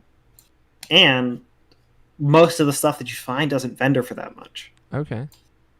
Like your exception is keys. If you're gonna vendor something, it's bitcoins and keys. Yeah. Those are the things that are worth at base to a vendor more than 100K. Okay. Everything else is sub that pretty much. But those keys, I imagine, are pretty valuable then. Some of them, yeah. Some of them, they're just set to say, hey, this is a 200,000 payout to therapist. Therapist. Yeah. Because they actually don't open anything because the door is always open. But they set it as worth 200K for some reason. How does that not everything, not all the vendor prices make sense. Yeah, of course. Especially if it's people able to set those prices. Well, no. There's two different things. What I'm telling you, have two different types of traders. Mm-hmm. One is a player on the flea market, and the other is you have 6 NPC vendors. Okay. I say NPC, but they're a picture on a wall with a storefront. Yeah, and those are the ones that you do like the quests for, right? Right. So the flea market has nothing to do with the prices on the NPC storefronts, except for the Bitcoin. Actually, I'm not even sure that it's tied to the flea market. But anyway, it's most of the money that you make is going to be selling things to other players. Vendor trash makes up a decent portion of it, but most of your big ticket items, like your sick case, your weapons case, your stuff like that, that's all mostly valued as the high price by other players. Okay. Does that change, So, like, when you go into a raid, what you're looking for, what you're trying to do? yes, because before you would have things called hatchet runs or pistol runs where you would go in with essentially nothing. You'd run to the loot spawn because going in with nothing means that you're the fastest you can possibly be. How heavy you are determines how fast you can be. Mm-hmm. Due to how weight interacts with endurance and how not wearing gear interacts with speed. So you'd go in, you'd hope to get to a loot spawn. 2/3 of the time you get shot along the way by just scavs. Find you and shoot you. Oh well, it didn't cost anything to go in. Heal up and go again. Yeah. So they decided they wanted to put a stop to that. And the first thing they did was something completely different, which was saying, okay, you can go in. We're not going to stop you from quite literally going in with nothing. However, you now get this debuff called Tagged and Cursed. Now, you don't know that you have this debuff on. In fact, it's not formally named Tagged and Cursed. It's Tagged and Cursed is just a name of a game mode that you can play when you're in offline mode. And it changes the behavior of the scavs to spawn more frequently near you and then chase after you. That's cool. So you can get into a raid and have that on. And that sounds like an unwinnable situation to me, honestly. It's a completely unwinnable situation. So what people tended to try and do before that or after that is, okay, if I have to bring something in, I'll bring in a pistol. Don't care. And then they upgraded it so, hey, that tagged and curse thing now also happens if you just bring in a pistol. What's the minimum requirement to avoid it? It is, other than your pistol slot, fill a slot. Okay. Other than your pistol slot, I think it's, so any of your gear slots, fill one. That's not too bad. Right. So I'm not sure that you have to go in with a weapon, but I do know that if you go in with a armor or a helmet, it won't happen. Huh.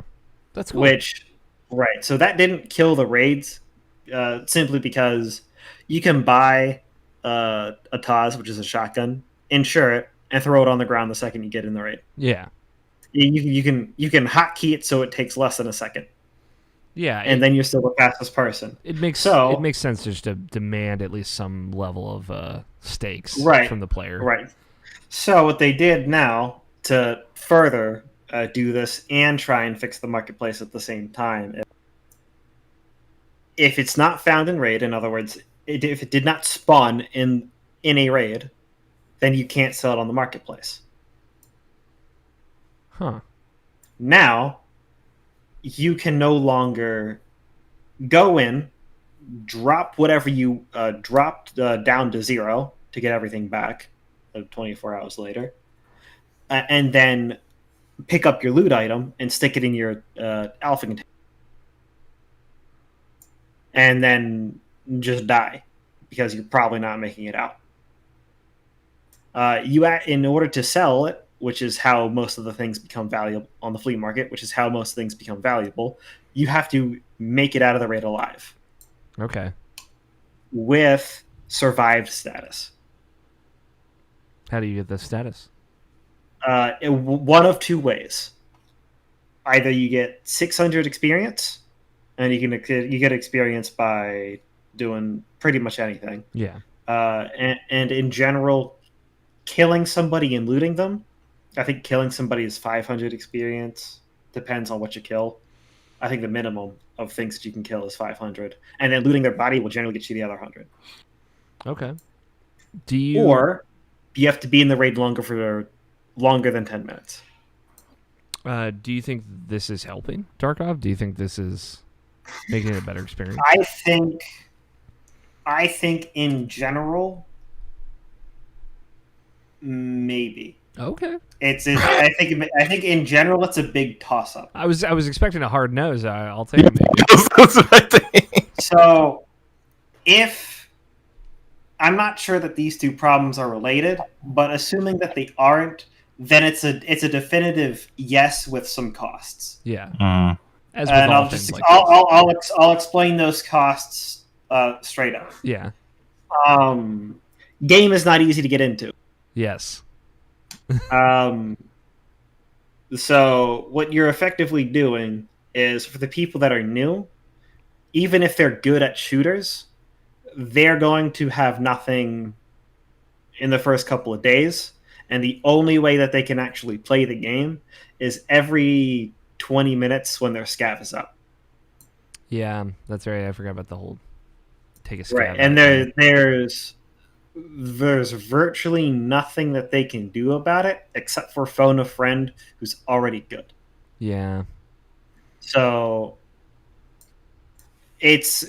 they probably don't need the mass influx of solo people walking into Tarkov anymore, but it's one of those things where they are now cutting off your catch-up mechanism for when you have nothing. Yeah.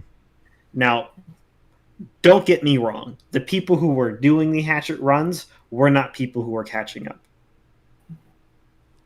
Don't get me wrong. Like, it was a very small percentage of people who actually needed something like that. Mm-hmm. That is a good point, though. Like, especially like on top of them only being able to kind of go out every little bit, it raises like the competitive level, I think, of every single match. To absurd degrees. Yeah. Now, this makes the matches on average more fun. Yeah. But there was sort of a kind of a genius to the way the maps and the progression and everything was scaled out. It is widely known that Factory is a noob trap. You go to Factory and then you realize, well, maybe don't play like that. Yeah. Or else you'll find yourself in the hole. Then you go in, maybe you find out your quests, and your quests are going to send you straight to customs. So you go there, which is a much easier map because there is no reason to risk a ton of gear going to customs, because there's no way in hell you can make it out with anything equivalent to what you bring into a mid-tier load. Yeah. Pretty much. The only exception is if you go into the marked room, which is just... You have a chance to strike in gold in there, but it's a 1 in 5 of opening the door. And then you get to open the door and escape probably 1 out of 4 times. So, given that each attempt probably takes you 10 to 15 minutes in total now, because before it would be closer to 5, because you could just move way faster and you didn't have to survive if you didn't need to put something in your backpack. It sounds like it definitely like lends itself to It lends itself to playing the game, playing the game yeah. much, and forces you down that road much better than it used to. Yeah. Now, the second issue is pistol runs. Mm-hmm. These used to be annoying, but the way that the guns worked, if you were doing a pistol run, it was mostly because I don't like I don't like this map. I kind of need a gun for what I'm doing because I need to kill a couple of scavs. I want to get my quest done, and I want to leave. Mm-hmm. And I can understand discouraging that until there's a quest that says, "Hey, you got to kill 3 players, not scav AI players, PMCs, people's main characters with a pistol," as one of the not end quests, but one of the early quests. It's like Destiny all over again, man. Every time there's like a kill 5 enemies with a hand cannon in Crucible, I'm like, all right, I guess I'll never fucking get this item. Yeah, totally. I feel you, man. So it wouldn't be that much of a problem if they would remove that quest, right? That side of it would be like, fine, because removing hatchet runs at that point would have served the same purpose as removing the pistol runs. Yeah. But then you also have a very specific pistol called the FN57, which is a 30k pistol that's essentially a rifle. Jesus. No joke. If you put that thing up against an AK, the only difference is that you can put a lot more money into an AK, and then the higher tier bullet, like the highest tier bullet, is then better than the highest tier FN57 bullet. But as a base model with relatively mid-tier bullets, the only difference is that one has auto fire and one doesn't. Nice. Gotta love a single shot rifle pistol. It's Halo 1 days right there. So, like, to me, there's why? It's like I use that pistol as like a main weapon sometimes, and now if I want to do that, if I want to run in with that, I have to then bring another item that I have to throw on the ground. Yeah. Just waste. And it's like, with that pistol, I'm making it out. Like, I had 2 FN57s this wipe so far, and I've played 8 matches with them. Jeez. And they came back. So, right. So it's not that I died and I got insurance on them. It's an FN57. Yeah. Nobody's going to pass up on a 2-slot 30k item. Yeah. So if somebody finds an FN57 on your dead body, they're taking it and you're not getting insurance on it. Yeah. And you're not losing to a scav with an FN57. Yeah. If you kind of know what you're doing. Yeah. Interesting. As long as you guys are still having fun with it. Oh yeah. Otherwise, like, this doesn't change the majority of the game as far as the tagged and cursed thing. And I would say that for your general play, the market change is better too. Okay. Which is it's kind of like a mixed thing, because for the first 2 weeks, it sucks for everybody. Of course, because everyone got wiped and everyone has nothing, and everyone has nothing. And if you get unlucky a couple times by the guy who's just a crack shot, it's essentially the person who shoots like Shroud but just plays for fun. Yeah, I gotcha. There's not much you can do, and even if you don't, if some guy could just be chilling, he wants to stop, crouch so he can take a drink of water. So now you don't notice him. You appear in front of his cursor because he's all he does is stop, and then he goes, "Oh, I'm just going to shoot this guy." I feel like you're speaking from experience. Yes, because that's what I did yesterday. Yeah. It sounded like a Scott Guthier moment. It's like I was standing next to a tree, and I was like, this is probably a good place to take a drink of water. I'm pretty good covered, so I just stop. I crouch. I'm like, oh fuck, where'd my water go? You lean over. So I'm looking around, and this guy just walks straight in front. Hand on the mouse. Still. Pretty much. I never took my guy off of aim down sights, and he just went straight down into the iron sights for a headshot. So I was like, I guess that's a free headshot from me. Yeah. I passed him. I took his stuff. He says, sipping his water, guzzling it down, holding the mouse in the other hand. Yeah. Right. It's like that kind of stuff is par for the course. Sometimes skill doesn't play a factor. It's strategy and luck. You win some, you lose some. Right. Cool. Anything else you've been playing? No. Tarkov has pretty much consumed my week. Cool. Do you have any other Tarkov thoughts, Tony? I don't know if you want to add anything in there. I think you covered it. Yeah, it was good. It's a good time to be playing some Tarkov for sure. That's good. I'm glad that the changes were positive for you guys too. Tony, did you play anything outside of Tarkov this week? Let's see. I played some League of Legends. League of Legends. Yeah, that game's pretty all right. How is there a void in your life? I'm sorry, Tony. I'm like immediately taking you on a tangent because I just have to. Is there a void in your life where Grand Cross was? It's been a week. I wanted to check in. No, man. I left I left all the Discords for it today. Oh no! Is it just because you're out of that sphere now, or because Yeah, I'm completely done with it. Yeah, and totally okay with that. So. Yeah, I mean, so I left all that shit. You rose the top 100. You got to go out on top, and you're going out on top as far as I'm concerned. Yeah, it would have become too expensive to continue playing that game. Mm-hmm. So got to know when to I'd hold rather them. I'm playing like Persona, and a bunch of other really cool games right now that are taking up my time. Not have like what? Such as what? Hades, hello. Hades, okay. Terraria, hello. League of Legends, hello. Persona 5, hello. 200 hours, hello. Yeah, 250. Literally, I've just been sitting in Discord with Scott while Scott plays Tarkov, and I'm playing Persona.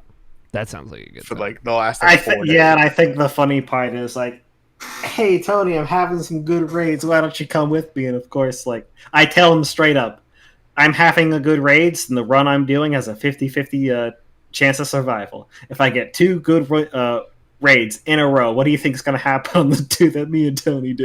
Every fucking die. Fucking die. Absolutely. That's how it goes. Yeah. Oh, wait. Also, Jarrett got his first Apex Legends win in your break. I almost forgot. Oh, I did. And I just wanted to give props. It was nice. Completely the work of Quinn. I don't believe you. No, I saw he texted me about it when you won. He's like, I finally got it. My hands are shaking. And I saw my response was because I saw your name on the screen. I'm like, oh my God, Jarrett finally got a win. He was like, thanks, man. Thanks for looking out. I was like, oh yeah, congrats, whatever.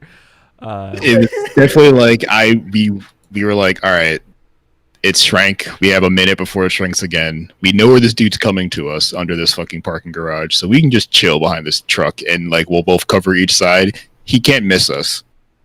Like he has to come through here. It's impossible for him not. And turns out that was another Bangalore. So in comes the smoke. I'm like, fuck, and I just panic shoot my smoke.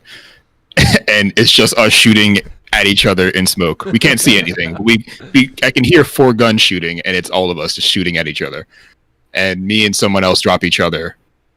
Quinn kills them, and then the smoke starts to clear, and Quinn's like rounding. I'm like watching from knockdown him round a corner, like where like behind a car where clearly someone is there, and it's like this is just going to be them standing in an open field shooting at each other, I think. And then it turns out it was, and then I was, and 3 seconds later, it's like victory. And I'm like, well, that could have went 2 ways, and I'm glad it went that way. That's how an Apex win should go. Covered in smoke, you go down, and your friend wins. Yep. That's as far as I'm concerned. That's how it always goes. Cool. All right, Nabashin, Video games. So I've been playing some video games other than those two. No, those are the ones I played. But some information came out about the next Path of Exile League starting in just under 2 weeks. Yeah. So that's going to be pretty hype. Is Path of Exile like you're in for just the first couple of weeks of the season, or like you're gonna feel it out once you kind of get? It depends on the season. Some leagues I've played for several months. Some leagues I played for like 1 or 2 weeks. But I skipped the last one, which apparently actually was a pretty good league. But the mechanic from that league is going core, which means that it's going to be added to the base game going forward. Cool. That's what typically what they'll do is they add a big major mechanic for the league, and if it's well received enough, and there's a spot for it to be in the game going forward without overcrowding it or doing too much of the same shit, they will put it in the game permanently and then continue to add more crazy shit as we go forward. So apparently the last league mechanic just basically interacted with all previous ones and made them all better. So people really like that.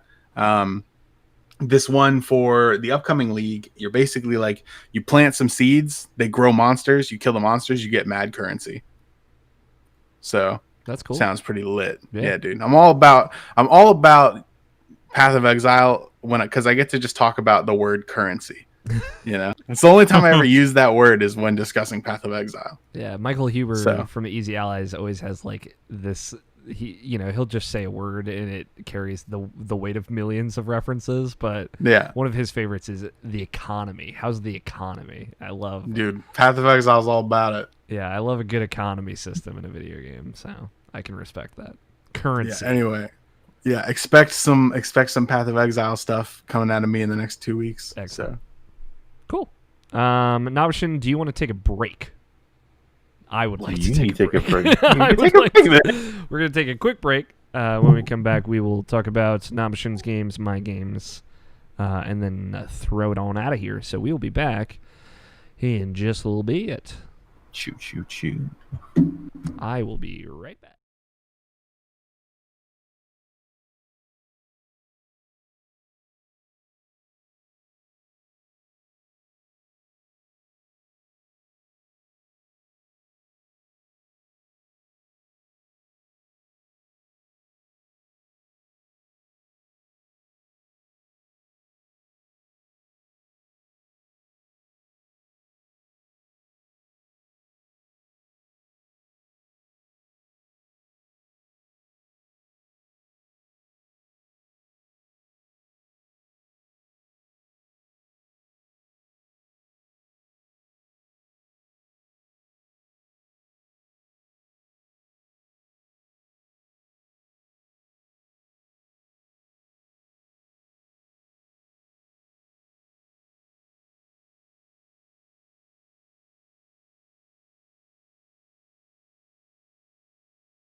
Hey everybody, welcome back.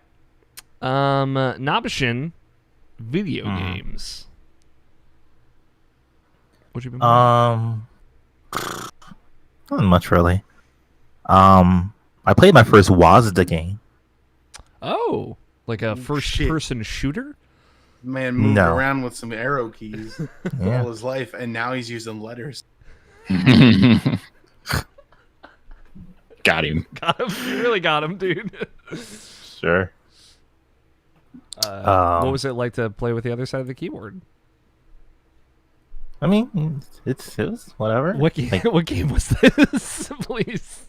It was a house party. Oh, okay. What is House Party? You don't know what house party is? I think I do, but I think I've like forgotten completely.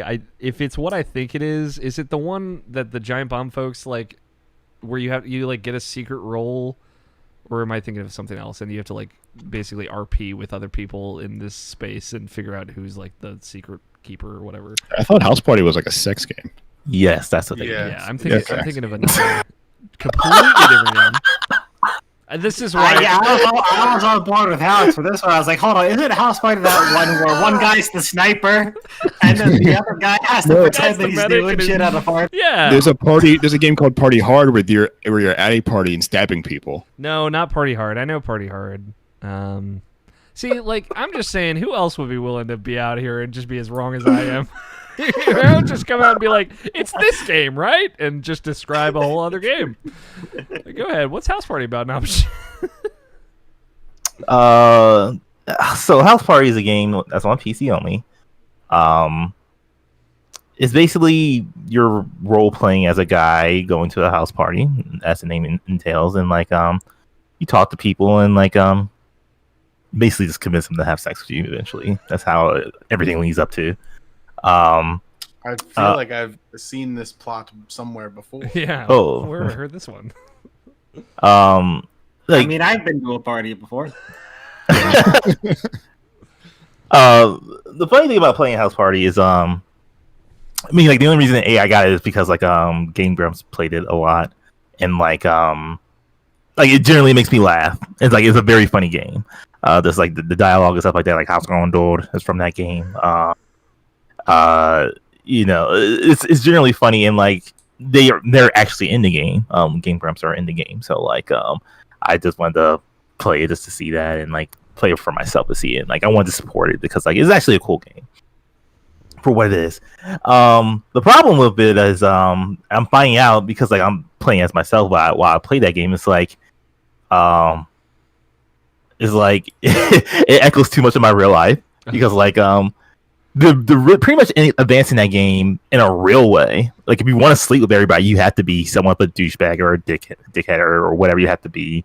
It's like a scummy human being to like actually advance with a girl in that game or a guy in that game. And you know, when they're asking me questions, I'm answering genuinely. This is like, you know, like anytime I ever play like any other dating sim game. So like basically I'm just like getting friend zoned by everybody. So like, oh, okay, so this is like pretty much my real life. Cause like if I wanted to date a girl named Amy, and by date, you know, just pretty much fucking have sex with her or whatever. If I wanted to like get with this girl named Amy, I would have to get a condom from Frank, who's an asshole, who's like blocking the liquor from everybody at a house party where everyone wants to be drinking. So that's a weird thing. But he's a big dumb bald jock guy, so like can't really like he's a dickhead. But like the only way I could get a condom is from Frank, and like the only way I could get a condom from Frank is like I have to prove to him that like I'm not into guys, because like he's thinking I'm coming onto him for a condom. I'm like, no man, I just want a condom. So the only way to do that is that I sleep with somebody else. So like I had to sleep with somebody else so I could get with somebody else. That's pretty much how that game is structured. It's a slippery slope, man. Yeah. What is this video game? You should look up some videos. It's actually genuinely funny. Like the dialogue is very funny, and like it's like the dialogue is very, very funny, and like they're being serious about it, but it's very, very like genuinely like just like some of the funny shit you ever hear. And you deal with like the worst people Like Catherine's like one of those like not valley girls, but like one of those girls who's like so uppity and like up her own ass type of thing. And it's like all the characters are like really like interesting and cool and like and dumb as well. But like you have like I think her name is Stephanie. You'll just see her dancing around, and it's like she's like, oh well, if you want to get with me, you have to like we gotta do a whip it. I'm like, what's a whip it? And it's like, oh, that's when I like get like a can of whipped cream and like snort the gases and like that's how I get high. Yeah. And that type of thing. So, I love that this game is like, and we're also going to do drugs from the 80s. That's aesthetic. I like hearing you talk about it. Is it like, is the premise of like everyone going to this party that it is going to be like hey, everyone's here to kind of fuck each other? More or less, yeah. It's an orgy. I get it. Yeah, sort of. It's not a same room orgy. It's a separate rooms orgy, but the intent is like, hey, we're all here to fuck. It sounds like if the plot of like Superbad or Booksmart were like truncated because they're already at the party. Yeah. I can get behind that. Yeah. Like I would encourage you, Alex and Tony, to like check out that playthrough. Okay. The game room. Especially Tony. Yeah, especially Tony. I think Tony will actually really dig it, probably even by himself to like just fuck around with the game to see everything. Hell yeah, fuck around with the game if you know what I mean. I definitely something like he would get into. But I just wanted to try it out. I played it for like 90 minutes straight, and I was like, okay, because like I'm too nice of a guy, so it's like I don't want to do this scummy thing to do this other thing. So like it's like, nah, man, I can't. What are you implying about me then? Listen, Tony, we all have our own personal boundary. Tony just doesn't care. No, I'm just kidding. No, it sounds like I would probably be more willing to just like fuck off because I want to see what would happen. So yeah, yeah, there's fun stuff about it still all around. That's cool. But like it's so scavenger hunter. It's like you have to like find like certain things for certain stuff to happen. So it's like one of those. It's like that episode of Edda and Eddie where God, I'm so stupid. This is the most Alex O'Neill reference that you're making. Please continue.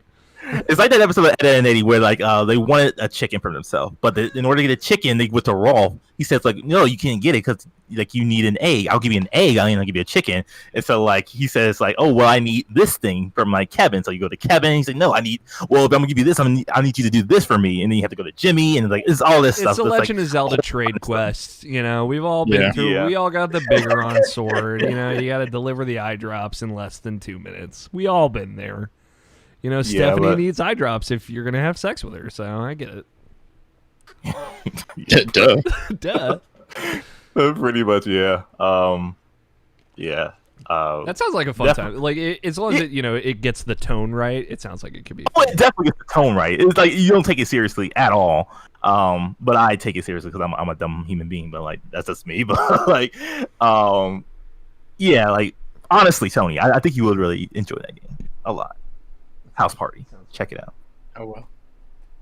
You won't, but that's fine. He says. No, it's a PC game, so he might. He will. But other than that, though, just the same BS. More Wonderful 101. Just been streaming that. Finally went back to Shadow the Hedgehog, taking like a week off from that, and then I'm about to take another week off because like that game just breaks me every time I play it. Because I think the last time I played Shadow the Hedgehog was when Jared was on. And then like then I went back to it literally this morning, and like I did all the evil path, and of course I'm back again. Yeah. That's how you truly know Black Lives Matter. Every time I show up, Shadow is here. Shadow the Hedgehog gets brought up. Oh, let's not make him a beacon of hope for that movement, please. You mean the FBI agent? Shadow the Hedgehog. Hey man, I shot a lot of cops in that game, so it works out. What a great time to revisit Shadow the Hedgehog. I like that this is also the one where you're like, I gotta take I guess Sonic Heroes also had I gotta take a week break between every time I sit down to play this one. Mm-hmm. Yeah. Because like with Sonic Heroes is like I know what I'm getting, and it's like the same thing 4 times, and that's fine, I guess. Sure. When I play that game, with Shadow the Hedgehog is like if I'm gonna play it, I have to play it till I get to an ending. Cause like there's 10 endings, so like I'm gonna at least play this game 10 times to like get to this ending, and then I'll get Super Shadow, then I'll be done with the game. So like it's always has to be an extended period of time I have to play that game, and it's like I can't go away from it. So like, I'm trapped in this game until I beat it, and then like it's just like all this dumb minutia with the game. So the like Groundhog's Day of Sonic the Hedgehog games. Yeah, it's kind of Shadow the Hedgehog in general. Yeah. But yeah, that game, and like I like the only other thing I've been playing is like other than like Mortal Kombat, which we already talked about, was I went back to The Last of Us. I just started that a little bit, didn't get too far, just met Ellie and smuggling her out now. So that's where I'm at in that game. So Yeah, I was. I think that's what I'm gonna play after this. I finished up everything else I was doing, so it was like, okay, now the mood has struck me. So, and then what was the last time I told you I was at in Final Fantasy VII? You had just done the Honeybee Inn. Okay, so now with that game, I'm at I got past the sword part, and I'm about to meet up with Barrett and Jesse again. Okay, how great is that Corneo scene? Oh yeah, it's amazing. I love it. Yeah, it's very good. Like he's a very scummy person, and like I think they nailed him. He nailed him really, really good. Yeah, they grounded him in a way that's really good. I don't want to say too much more, but yeah, good. Keep on playing. That's all you got?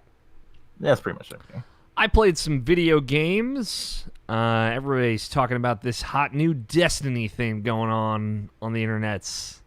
Not really. I feel like it did not hit as hard as maybe they wanted it to, which is unfortunate. But I played Destiny 2 today, booted up. I played a little bit of this current season like 3.5 weeks ago. I didn't talk about it because it was not worth talking about. I did not understand what was going on that much. I think it's Season of the Dawn, I believe is Season of the Worthy. That's the current one. Season of the Dawn was the last one. You mind going over what happened today? Because I'm not completely sure. I just know I've seen like the event happen, but I don't know exactly what it is. Yes. So like it's kind of like the culmination of this whole arc that they've been building up, right? Like so Shadowkeep came out in September, right? And that was, they discovered at the end of Destiny 2, you learn, or it shows this scene of these pyramid ships way, way off at the edge of the galaxy that are touched by the Traveler's Light when he reawakens at the end of the Destiny 2 campaign. Like, that's the hint that they give you toward the future. In Shadowkeep, at the beginning of, like, this kind of arc of events, Eris Morn comes back from the Taken King, the Destiny 1 expansion, and says, like, hey, I found one of those pyramid ships, or, like, I found a pyramid ship, because the player doesn't know what they are yet, on the moon. It's real, it's here, it's been here the whole time, and it's bad. So, like, you realize, like, the darkness has started to take shape, and it's a pyramid shape, as it turns out. I know. And so, like, that has been what they're, like, building to. Like, at the end of Shadowkeep, a signal goes out, and it starts sending the signal back to you. And the darkness, whatever form it is, like, as a living, sentient thing, starts contacting you and sending you these messages. And it's all building to that. So, after that event happens in the Season of the Dawn, the Osiris, who's one of the kind of pivotal narrative characters of Destiny, or like lore characters, I would say, says like, hey, the Cabal are up to something. They're trying to travel back in time to essentially keep the power of the Traveler, or take the power of the Traveler, corrupt the future. You stop them from doing that, so it makes the Cabal desperate. So they take the Almighty, which is this giant ship that it's a ship that they made to destroy stars, right? In the original Destiny 2 story, the Almighty was brought to the solar system to explode the sun and destroy the solar system. and that was like one of the last missions of the original Destiny 2 campaign is aboard the Almighty. It's the one that looks really good, where you're like, you see the sun up close and all that. So they brought the Almighty back, and instead, because you destabilize it, instead of using it to destroy the sun, the weapons are destroyed. So they're just going to launch the Almighty into the tower, That is like the Cabal's kind of like last-ditch effort. So that's how the season starts. Zavala sneaks on the Almighty and realizes they destroyed the comm system and it's going to careen into the Earth, and there's nothing that we can do to stop it. So they kind of turn to the Warsat, this giant supercomputer named Rasputin, Warmind, I should say, sorry. And Rasputin is like he was a big plot point in the original Destiny. He kind of comes up in the vanilla Destiny 2 campaign. Supercomputer from the Golden Age, like from when everything was super good, that went dark, and we don't really know what happened. And you go through a lot of work in one of the Destiny 2 expansions to talk to Rasputin again and reawaken him. And now it's like a full like, hey, we really need your help. And Rasputin is being kind of more communicative than he ever has been. So throughout this season, people have been doing these public events to essentially charge up Rasputin so he can destroy the Almighty before it comes to Earth. But as that has been unfolding, Rasputin has found like the signal of the darkness, these pyramid ships. So there's a map in one of the rooms where you can talk to Rasputin that is literally the pyramid ships on the edge of the solar system creeping in. Like week by week, they're on a collision course with the progress that they are making to arrive at Earth in sometime calendar time this fall, which would be when a new Destiny expansion would come out. So people are starting to they don't really have an exact date, but they're starting to line up everything, and it's all kind of culminating to this thing. And the last thing that was in the way of that is this last-ditch effort from the Cabal to destroy the tower, which is the Almighty. So the event that happened today, Destiny tweeted out, I think it was Thursday, hey, Rasputin is charged, be at the tower at 10 a.m. today, Saturday. Okay. That's like the whole setup of all these things are kind of coming together, but this is the thing we got to deal with before we can get to the darkness, which is here. When I booted up Destiny, there's a very good, very spooky cutscene that plays. I think this popped in 2 weeks ago in May, but it is the pyramid ship coming across the horizon line of Jupiter. It's like, oh, they're here. They're in the system, and presumably the announcement that's going to happen on Tuesday is going to be the unveil. So the things before I get to what actually happened today, the thing I've learned that's really cool is Destiny's been doing seasons since year 2 of Destiny 2, and this season ends on Tuesday with the reset that happens every week, and they are announcing what is happening in the next season that begins on Tuesday an hour before it happens, which is really cool. They've never done that before, but they've never. It's very Fortnite. It is very Fortnite. Did my mic mess up or anything?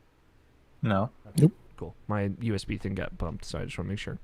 But it is very Fortnite, and what happened today was, I think, kind of taking it from them, and it's cool. It's the stuff that I've wanted them to do, of seeing Fortnite as a living game, do cool stuff. I wanted Destiny to do that, and I think they've gotten better about it. Certainly, it's really exciting to be if you're paying attention to the lore, kind of what's going to happen on Tuesday. But still, I don't know if they're going to just unveil the season, and I don't know how this season's going to lead up into presumably another expansion that comes out this year. We'll see. But the word on the street is, they're going to unveil the season. The darkness is going to be here, and then there's going to be fighting of the darkness, and then that'll lead into the expansion, which is when the darkness fully arrives and is at Earth and kind of on our doors, and that's when Destiny is going to change a lot. And then next year, Destiny 3 comes out that fully kind of transitions into that very different whatever Destiny is going to be as of Tuesday. But today, if you were at the tower, you could see for this whole season, you've been able to see the Almighty kind of blocking out the sun coming towards the tower. So if you were there, you could watch Rasputin's missiles come up and then hit the Almighty, and the Almighty shield eventually going down and then being destroyed, and then it crashes into Earth, a little off kilter from the tower, so a little bit in the distance. But if you're at the tower, you could see when it explodes in the sky and a huge shockwave comes out. And then once it lands into the Earth, another huge shockwave comes out. And you can see the rubble and debris in the distance smoking up. And a couple of people at the tower, if you went up and talked to them afterwards, would say like, "Hey, we did it. We finally did it. The road is clear. Now we can prepare for what's next." So it was a cool thing. The trouble is, so they said that this was going to happen at 10 a.m. Pacific, 1 p.m. Eastern, and it started at around 10:30 a.m. Pacific and around 1:30 Eastern, and went for like a full hour after it. Like, I'm talking about like you see rockets in the sky very, very slowly moving, and then very, very slowly exploding on the shield, and then very, very slowly blowing up the ship, and then very, very slowly. Eventually, like the last 10 minutes is like when all the actual action happened. So it just felt like very drawn out and very not like scheduled viewing, right? The thing I've liked about the Fortnite stuff that I've done and gone to see is that, when I did the Tyler Scott, is that Travis Scott? I don't know why I always say Tyler. Tyler Scott lives in LA. Okay. Is Tyler Scott cool or? Probably trust fund child. Yeah, you're right. Really, really love zoomies. Yeah, like love zoomies, or has like a pair of I forget the shoes where you buy one, they give a pair to the Toms. Toms, yeah, he's got like 12 pairs of Toms. Oh, he's got a bunch of Toms. But the cool thing about that is like you just kind of have to be in a game at that rough time, and then there's a location point that you go to, and that like seals that you into that, and you just really have to be on the map within that time, and then it's like a 5-minute timer just to let you know like, hey, this will happen at this time once you're kind of loaded in, and then it went on for like 15 minutes. It was really cool. Sometimes with concerts I can understand people wanting it to be longer or whatever because they want to enjoy more music, and it's a cool thing, but this being in total about an hour and a half, like 90 minutes of like very slowly watching a thing happen, is kind of lame. And I don't think it hit the note that they wanted it to. But for me, it was like, hey, this is exciting for a first outing to be there. Like I'm glad that I was there for it, and I got to see it happen. And this very first time that they're trying to do stuff like this, and it was seamless, right? Like I know a lot of people had errors where they were like crashing or had to reload into the tower, but on PS4 is fine, and it just happened. There was no like transition or anything. It all like the tower didn't seemingly change states. It all just continuously happened, which is cool. I think that is what they wanted. They wanted it to not like crash the whole game and crash the whole servers, but it amounted to like a skybox movie playing out, in the atmosphere of the level, and nothing really. A piece of debris crashes into the tower, and you can go up and examine that small like crash site, and you get a medal for like an emblem for your character for having been there for it, which is cool, and I appreciate that they are at least giving something to the people that got to be there for it. But this very much to me feels like an experiment of like, how is this going to work, and how can we do stuff like this because we know people like this, so let's give it a shot and see what happens, and hopefully the next time it'll be a lot better. But it's interesting that video games have sort of like tried to bring back appointment viewing again. Yeah, like TV is kind of like moved far away from that, and video games are like the only medium that can make it work, I think, right now. Yeah, right now especially. I think of like, obviously we are past the era of it, but HQ was definitely that. And it was cool that a thing like that, appointment viewing like that, could become so widespread so quickly, even if it was suspect, but worked. So I'm happy to see Bungie at least try stuff like this. What was good about it is it got me to. I was so interested and I was so excited about it. Like it got me to fully sit down and be like, okay, what have I missed with Destiny? Because a lot of what I did the grind of Shadowkeep and then a little bit into the next season for like 110 hours straight, really, and it was the most I had played of Destiny 2. Even Forsaken I didn't play as much in that era, and it was the most that it had gotten its hooks into me, and it was because they had really refocused the narrative, had brought characters back into it. The stuff that the kind of fantasy aspect of it became really, really interesting again, because the darkness is so much like the light. It is so much. The idea is like the darkness has a scion like the Traveler, but maybe it's not one, it's many. Maybe those ships are equivalent in power and potency to the Traveler, and by extension there are guardians that serve the darkness just like there are guardians that serve the light. So like where this is going, and a lot of people have speculated that there will be kind of like a choosing of sides, where players in Destiny 3, whatever that is, will be able to choose to fight for the darkness instead. But at the very least, everybody will possibly be getting like a new subclass that uses darkness powers instead of the void, arc, and solar that have been the kind of only types. So just new subclasses for everything, and a new element to kind of be in the wild would be really cool. And I think that is what they're alluding to. That's what the lore is building to. That's what they're planting seeds for. And it really is like, if you look at what happened today and all the stuff that they've been building up to in this last season that I've been kind of out of, but all of like, hey, the darkness is here, hey, they're in this system, hey, like here's this cutscene that plays when you boot up of one of these ships, and some really creepy music, like literally looming over Jupiter, like they're close and it is coming. So they've made it all feel this, like getting people to look at Destiny and then the reveal, whatever it's going to be on Tuesday, is getting that momentum up again, which is exciting. So yeah, I don't know. It was cool, but it could have been done way better, and I'm bummed that it wasn't done the best that it could have been done, but whatever. It was still a fun time. It's a bummer to the people that were like, I'm gonna like hold off going to work, or hold off getting food, or hold off this, and to be there for this because I hope this doesn't take terribly too long, and then it took an hour and a half. But it happens. But Destiny is exciting, and we're gonna be Mike, Quinn, and I are gonna be talking over the Destiny reveal on Tuesday. We're all excited to hopefully get back into it. So if you would like to watch it with some folks, join us on Twitch, twitch.tv/Irrational Passions.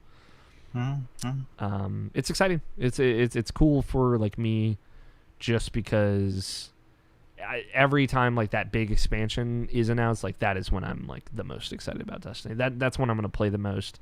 That's when the new raids get added. That's when the new locations get added, and especially with this possibly be adding, like, it's apparently, if word is to be believed, it'll be significant. So we'll see.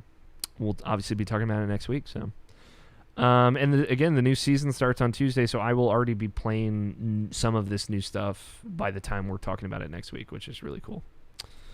Other stuff I played, going off of what you had suggested last week, Nobshin, I started playing Paper Mario, the first Paper Mario, the OG. So you're playing on? I was playing on Wii U.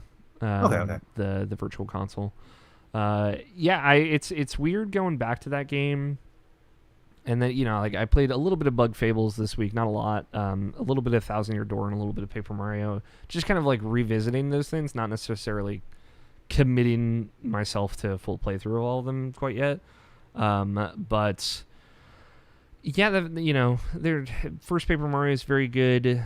It's just very simple. But I going back to it, it made me really, really want that, like, hey, let's just do this in the art style of a Thousand Year Door, or like even the modern Paper Mario games. So like, just make this game HD, preserve what is great about it, and bring it back in a major way. Because I still think, writing wise and music wise especially, like the Paper Mario games have such good music that is like so, like, I don't want to say jazzy, but it's very, it uses a lot of sound that like I just don't hear anywhere else. Like even the kind of more orchestral, the mainline Mario games have their sound, and have, like, I always think of Galaxy, that's like the soundtrack that stands out to me the most, and how like grandiose and big it sounds. But like there's just like a kind of synthy,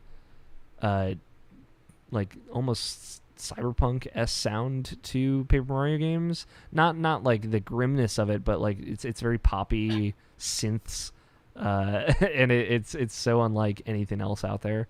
So hopefully that is like, just hearing that music is like, man, they just got to bring back Paper Mario in a major way. But yeah, play those two games. Not too much to say, but Thousand Year Door and the original Paper Mario are still very fucking good. If you needed me to remind you, there's your reminder.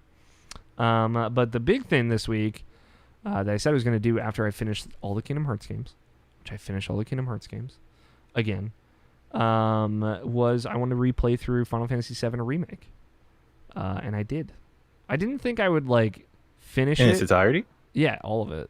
Which I didn't think I would finish it. And honestly, it was one of those things where, because I've been in such a weird mood with games, like I was like, I had to kind of convince myself to play it, but then because I was like, I don't know if I'm in the mood for this. But then once I started playing it, I honestly couldn't put it down. Like, it really got its hooks in me, play wise and going through the story wise, and I was like on the edge of my seat again.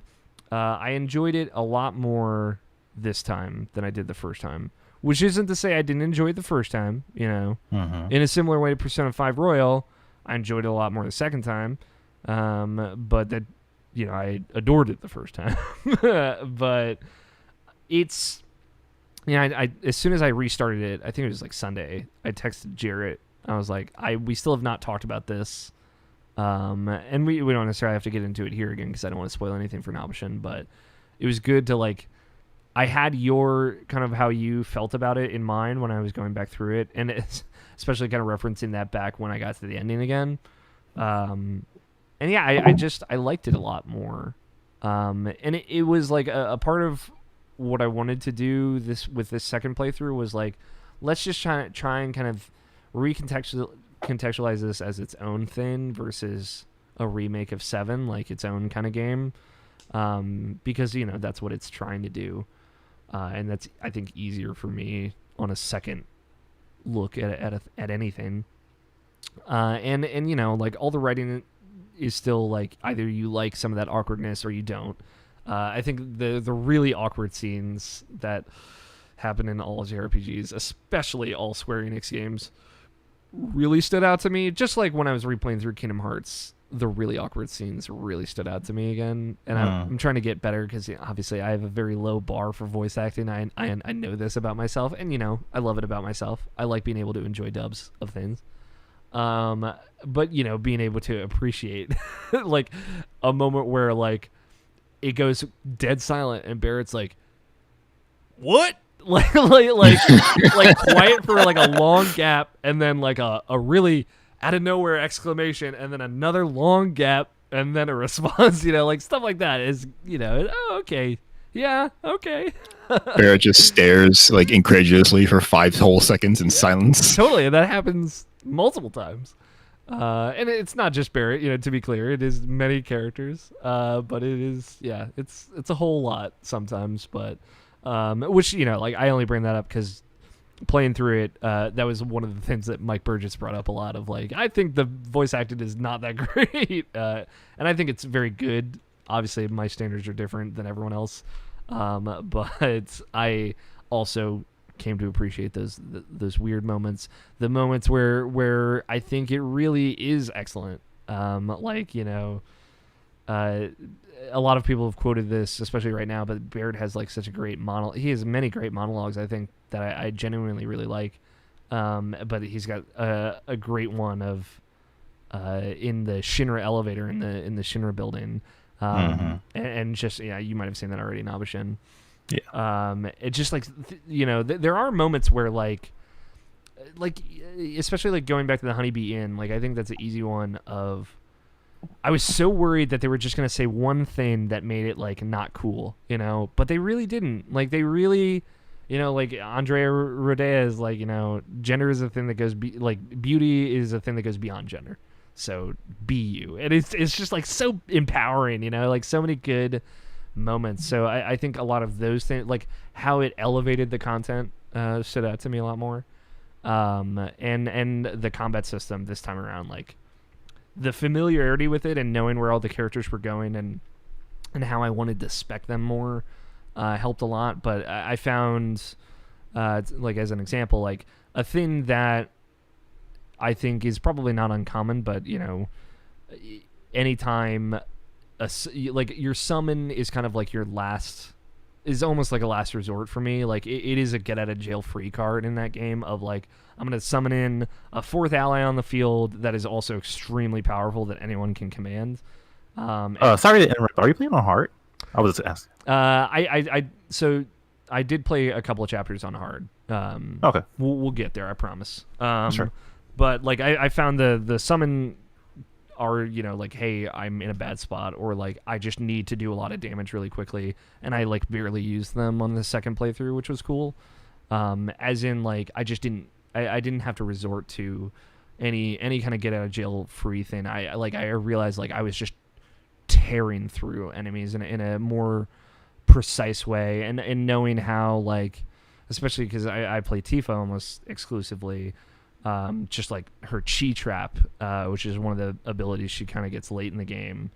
It is just so good. I don't know if you know what I'm talking about, Jarrett. But it the idea behind it is she creates like a magical orb that does just damage to anything in its vicinity. But all of Tifa's attacks are physical based, and this is a magical based attack. So any enemy that just gets staggered by magical based attacks like Aerith's basic attack or just any magic, it just tears them apart. It just immediately hits their stagger, or like hits huge chunks out of it with every single hit. And if you get all of your party members to kind of crew up and then throw down the trap, and they're just kind of stuck in there, or if you get 3 enemies grouped together and they're casting or whatever, you can throw one of those down, and it really, that one little move could change how I played that game a lot. So yes. So No, you're something I wanted to mention because Nicole gave me shit about it, but like also it's very me. I'm pretty much doing a Buster only run.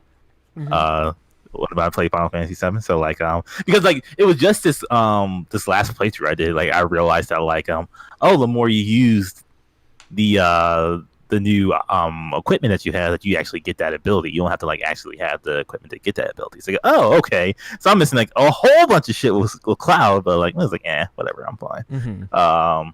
Apparently I need to do something before the end. Nicole advised me to like learn like a counter move or something. There is at the end. the last weapon you get that is essential for like the last fight apparently. So yeah, I mean, so like do that. Cloud has the counter kind of built into his setup. But counter stance, which is the last weapon he gets, the last weapon skill you can get from it, essentially lets you close distance and also react to range and magical attacks with a counter. And yeah, there is a specific fight that pretty much requires that. Or it doesn't require it. You can certainly work without it, but it is not a good time without it. You're working a character down if you work without it. Yeah. Gotcha. I would recommend just going because I used the Buster Sword the entire first playthrough as well. And to be fair, it has arguably the best stats for Cloud because it has HP plus, MP plus, and also a very good balance to physical attack and magical attack. But just learning those skills is super clutch. And there, you learn them by using them. But if you note on that same page, it has like the weapon skill and the percentage you've learned it, and then there's a proficiency bonus. And that just means if you do that proficiency bonus thing, whatever task it is, you will learn the move quicker. So like for example, Barrett, his I think it's his charge shot or whatever. Like it's stagger enemies with it, and it's like if you stagger an enemy with it, you'll get proficient with it faster. So there's ways to like min-max them and learn those abilities really quick. So. Okay. But yeah, it's definitely worth having everybody's ability set if you can, even if you're just going to switch right back to the OG weapons, because having those full kits is really clutch. But yeah, so after I beat it again, I want to get the platinum trophy, and I'm looking through and deciding whether or not I want to do this to myself. But I wanted to play through I played through chapter 16 or whatever on hard, because it was like the one where I missed one weapon, just to get a feel for it. It is, I don't want to say it's miserable because that's being exaggerative, but it is definitely, it's different in a way that I didn't necessarily anticipate, right? Like, you can't use items, period, like between fights or in fights is kind of like really the thing. Obviously, enemies do more damage. They're also way more aggressive, and I think a problem with Final Fantasy VII, one of the problems with the combat system is like enemies will always just attack whatever character you are playing, and it's weird, especially when you're doing boss fights. And it requires a lot of switching for a couple of specific fights, which is good. I wanted to encourage me to do that. But in hard mode, they will distribute their attacks a little bit more evenly. They'll still focus fire on you, but other players will take damage over time, which just means you have to be worried about their health instead of just your own in a lot of cases. But yeah, it is more because MP does not come back when you rest at benches on hard mode. It's just HP comes back, and that's the only time. Wow. Yeah, which seems like a lot.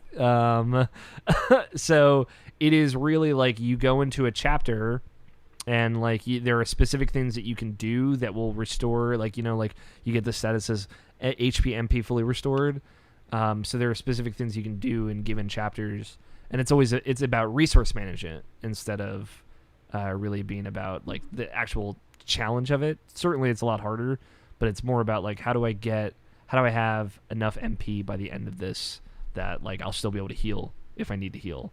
But also not having items means everyone has to have a raise or revive materia if you can manage it, things like that. So because you can't use Phoenix Downs, you can't use ethers, you can't use anything at any point. So I don't love it as much as like I would have preferred it to be like a more engaging challenge versus like a kind of like a weird modifier on the whole experience. It's like, hey, I'm gonna take options away from you. Yeah, like I think it is cool as a mode, but I like the fact that like this is the only way to do hard mode. And in all defense, like the game proper, the Final Fantasy itself is very difficult. It is not an easy game by any means, and they definitely like will pull the rug out from under you if you let them. But it's just like it becoming like more resource management intensive is not what I personally would have wanted. Especially like coming off of Kingdom Hearts, which I think is a fun hard mode of like you have to just be way better at that combat. Like you have to be guarding, you have to be dodging, you have to be engaging with these mechanics that maybe you haven't before, especially like when you get to those end game fights, and it's just like essentially challenging you on a level that you've never been challenged before in that game. And this is instead like that, and also some modifiers on top. So I don't love it, but I don't dislike it. It makes me more hesitant to commit to a full playthrough on hard mode, even for any trophy. But I like going through it again. I liked it a lot more. I like where they're going with it a lot more now. And I like how it ends more. Although I definitely agree with Jarrett. Like you said, brute force is kind of like, it feels what they resort to when they're trying to explain things sometimes, or trying to be different sometimes. And it just lacks the same elegance that it feels like so much of the other game has, or so much of the rest of the game has. Like I'm okay with this game being 40 hours, but like also 13 of those hours is just bullshit. Like we can all admit that, and that's okay because you mine cool character stuff out of it, but every single side quest in that game is just kind of fulfilling a need that doesn't exist, as opposed to maybe answering questions that they are trying to set up, or alluding to questions that they're trying to set up, or alluding to characters that they're introducing later in the game, or like I feel like they could have just used that same time and effort of going around Midgar to like take you above the plate, or take you to do this, or do like actual genuine things that we had never seen before, versus like essentially Tales game side quests, which I'm okay with, but feel weird in this like extremely large budget video game. Speaking of the hard mode, I did play a little bit of that. I haven't played it much because I wanted to go back and like actually do the Bahamut shit, but I don't know if that's actually gonna happen because I don't really care that much. But that Bahamut fight is it's not fun. Yeah, I read it and I'm like, do I need that? No, I don't think I do. But I wasn't going to talk about Hades, but I think there's an interesting sort of dynamic once you clear Hades for the first time. It's a roguelike, so you're going to continue running through hell. They haven't finished the game; it's still in early access, so they have like a funny little contrivance at the end that puts you back into the beginning, with like a wink and a nod, knowing that there should be an ending here, but there isn't. So here you are.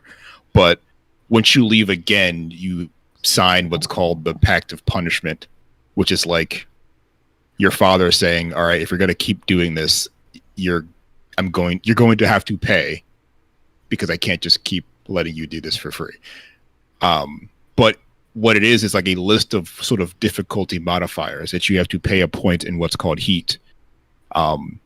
Heat runs, the higher the heat, like generally speaking, A, you have more opportunities to unlock more stuff when you go to each level. B, some of the multipliers are different when you go up and get stuff. But it also is a signifier of how difficult the game is getting now. And different things you can modify with cost different heat. So you can spend 1 heat point to make all the traps you land on do like 400% more damage. Or you can spend incremental heat to like change the boss fights. So there's 4 boss fights. You can change, I think, 3 of them by spending heat. And it takes like that idea of like modifying the different things, taking things away from you or changing the way you interact with certain mechanics, like Final Fantasy VII Remake does, kind of without your consideration, but allows you to sort of choose. Like you can kind of tailor a run around the heat you have to spend and how you spend it. Like if you think the enemies being immune to 2 instances of damage is something that wouldn't stop you from getting out, then yeah, you can spend heat on that. The higher the heat you go, sort of less minimizing damage you have to do, and the more like actually considering, how difficult, like what's going to make your life difficult, and getting certain rewards as you go on will cost like particular levels of heat that will force you to start to be made uncomfortable by the amount of difficulty you're adding to yourself. But I always thought that was an interesting concept for difficulty. Like if you want a hard mode, maybe it'd be interesting if you let the player in on how hard they can make it for themselves. Mm-hmm. Yeah, like Iron Man mode as a checkbox in XCOM, right? Like right. I like modifiers as an idea and as an option, but I also like having the option to play with them and play without them. Right. But again, like there is the normal mode. It's not like it exists. It is just so wildly different.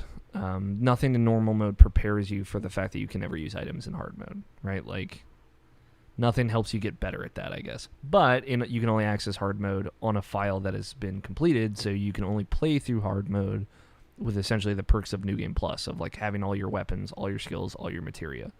Mm-hmm. So like Nobish, after you beat it, you unlock chapter select. When you select a chapter to replay, you choose the difficulty. You can choose any chapter in any order on hard from after completion. Okay. But so like if you just want to be like, all right, what's the hardest chapter? I'm going to do that on the hard first and then work my way down. You could do that. But again, it is such a weird thing. It's weird how different it is, at least to me. But we'll see where they go the next time around. But yeah, Final Fantasy VII Remake. I like it a lot more now, and I'm glad I replayed it. I want to maybe sit down and do all the platinum stuff and all the additional challenges. There is like a hardest challenge that you can unlock, and that is optional. So there's no trophy tied to that at the very least. But even still, it is a task, in my opinion, to go through. I was Nicole Humphreys in the chat, and she was saying like it is a manageable platinum, but Is it? it's a lot, you know. I mean, Nicole's hardcore, so Yeah, she doesn't know how to It's use the share manageable button, for a that's all. psycho. yeah, Yeah. like she like. I see her taking pictures of her TV, and she's telling me that she's manageable. To be fair, I did take a picture of my TV just before then. Point stands. Okay, message received. But you know, like, I'm less good, I think, with replaying things on the hardest difficulty. It is just I like to find the difficulty that is the right challenge for me, and I think I kind of got that with the normal mode in that game. So I don't know if I need the hard mode out of it. That's kind of where I'm coming from, but. I know. Fun fact that I was, just playing that game again. It's a 1.0 version of that game still, which I was. Yeah, I noticed that today. I was really surprised Listen, by. that thing took 10 years. It better be. It's cool, like Nabish and I, you at the end of our most recent one-on-one chat, I talked about how like things like the texture pop and all that, like it probably could benefit from a patch, but it is one of those. Hey, like this came out and it works. I did have a thing where I like got caught in a scene where like it was like you looking into it, basically a window, and you have to hit circle to back out, and it didn't. And I had to reload the whole game, and then I realized that it hadn't auto-saved between when I booted up the first time and that moment, so I lost about 2 hours of progress. Which is the first time anything like that had happened. I know some people had some hard crashes or whatnot, but I also realized that, I might have mentioned it when I first talked about it. It's like dumb that you can't use items from the menu between combat, and now it makes more sense because it is designed that way because of hard mode, essentially, that you have to use the quick menu to use items. Because on hard mode, that is grayed out, and it's still there, but not accessible, which is weird. And when you are in the item selection menu, you can hold L1 to multi-use potions, so that way you don't have to go through the menu every single time you want to heal your party members between combat, or multi-use cure spells. And I didn't know that my entire first playthrough of Final Fantasy VII Remake, and boy, do I wish I did. So... good game. I wish it was perfect, but I'll take it. I'll obviously take it. I'm very happy with what I got. And, yeah, man, I don't know how long we're going to have to wait for another one of those, but it's hopefully not the rest of my life. That is all I played this week. I'm trying to think anything else. I think I covered it. Really, it was mostly... 40 hours of Final Fantasy VII. That was going through that again was my week. Did you beat Tomba? I haven't beat Tomba yet. I was going to stream this week, but I chose not to in favor of more important conversations. But I was also going to think about streaming that this afternoon, but I was just tired. I laid down, took a nap instead. But yeah, maybe tomorrow or if not next week, I plan on finally sitting down and finishing Tomba because I've been wanting to finish it. And again, just see people's reactions as I go into more weird evil pig worlds and throw evil pigs into giant bags because that's what that game's about. So that's it for video games. I think that's actually going to do it for us. I didn't pull any questions because I anticipated that this would be a long episode, and I was right. But this is a good one. This is a meaty, dense one. But if you'd like to tweet us your questions or send us your questions in other forms, you can do so by tweeting them at IrrationalPod with the hashtag IPQ, calling 404-590-1337 to leave us a voicemail. Keep in mind, standard long-distance fees do apply. Or send in an email to mailsack@irrationalpassions.com. You can also follow some of us on Twitter at IrrationalPod for Irrational Passions as a whole, at Jarrett John for Jarrett Green, at NABESHIN186 for Nabishin, and at AlFighter27 for myself. How's your follower count looking, Jarrett? I got a lot more of them. Sorry, guys. Yeah, sorry guys, I'm going to the big times.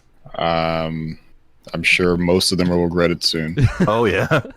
As soon as we see like quote unquote gameplay for something they're really hyped for. They're not gonna want it, but it's gonna be there.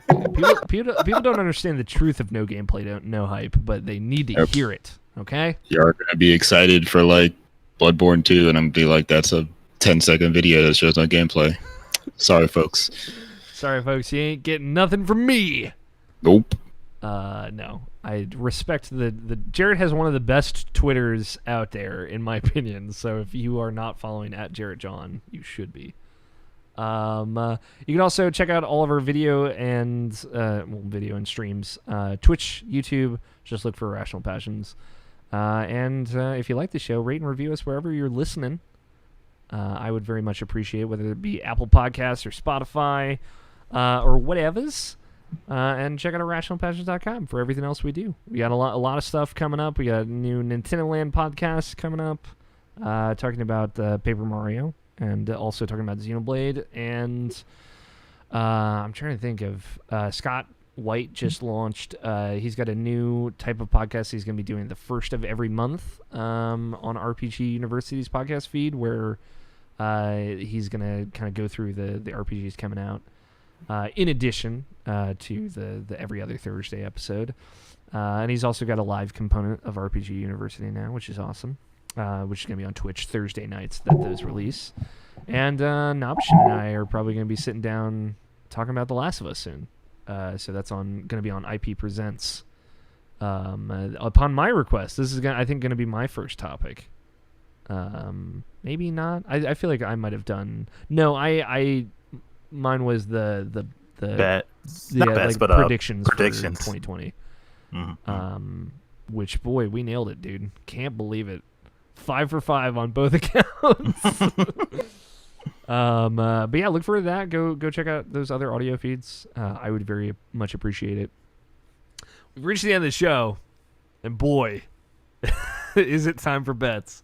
Nabashin texted all of us in the middle of this week the realization that Tony had won last week's bet with the most fucked up twist of all.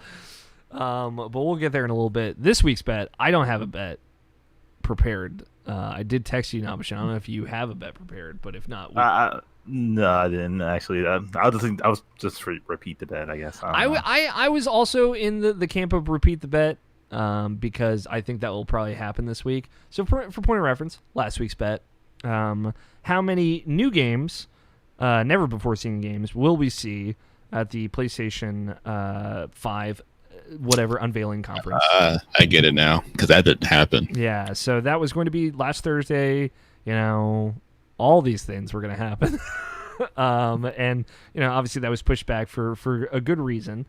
But Tony had bet jokingly, maybe not jokingly, I think he knew somewhere in his heart, 0. So I mean, Tony won the bet. I think if it didn't happen and somebody bet 0, I'm gonna give it to him. I think that's fair. It's just too great not to do it.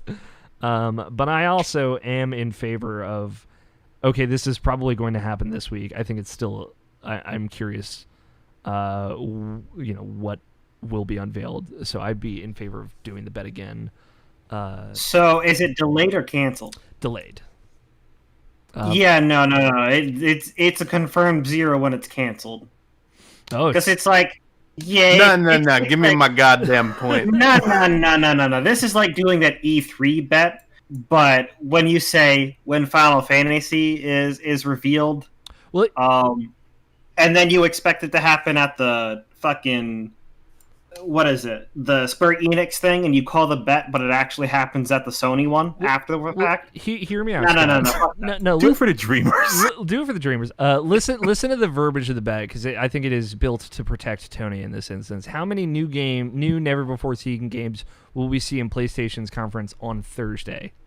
Was specifically the verbiage. On Thursday, we saw no new games or a PlayStation conference. So I think 0 is valid here. But is it valid because it's dependent on there being a conference? Yeah. there was no conference, so there can be no games. But of course, there's no games because there was no conference. It was that's why it would be valid, but there's still going to be a conference. my feeling is fortune favors the bold. Tony was bold. He deserves fortune. End of discussion. I'm always bold. Canada Dry, bold. I hate that you got this, but also I just love it so much. You truly are like the chaotic neutral, like you just drop him into any situation and he's gonna make it better. Which I love. But with that in mind, how many new or unannounced games, never before seen games, will we see in the PlayStation conference, presumably this week? Tony Horvath. 2. There we go. Now it's gonna happen, you guys. Because Tony believes. Because Tony believes. Yeah, a week has changed Tony's mind. I just knew what was gonna happen, guys. Yeah. Revolution in the streets, man. What do you think, Jarrett? How many new or unannounced games? I mean, as much as I want to say 0, that's not true. You don't announce a new console, make a big deal about it, and then reveal nothing new about it. I mean, they could just show the logo again. They could. God. That would be some Sony shit, but that would be some Sony shit. I'll tell you what. I'm gonna say 3. Okay. Now, for point of reference, just because I didn't say this last time, but I had bet 6, Nobishin bet 12, Scott bet 3, and Tony bet 0, just to catch everybody else up. Nobishin, what do you think? Has your bet changed? Do you think it'll be more conserved? I'll keep it what I have. Okay. Same. I will say I will round down to 5 games, as opposed to 6. That's it. Locked in. God, it was too good, Tony. The thing is that we joked it, we talked about it too. We just were like, we know that's not gonna happen. Tony's like, no, shut up, everybody, listen to me. Predict the unpredictable. That's the podcast. That's the show. Thanks everybody for hanging out. Did I pass Nobishin yet in points? Oh yeah, I'm sorry. The bet totals. You did pass, or you tied with Nobishin now. So I have 3. Nobishin has 6. Scott has 2. Tony has 6. God, I have 6. Yeah. You both have 6. Mm.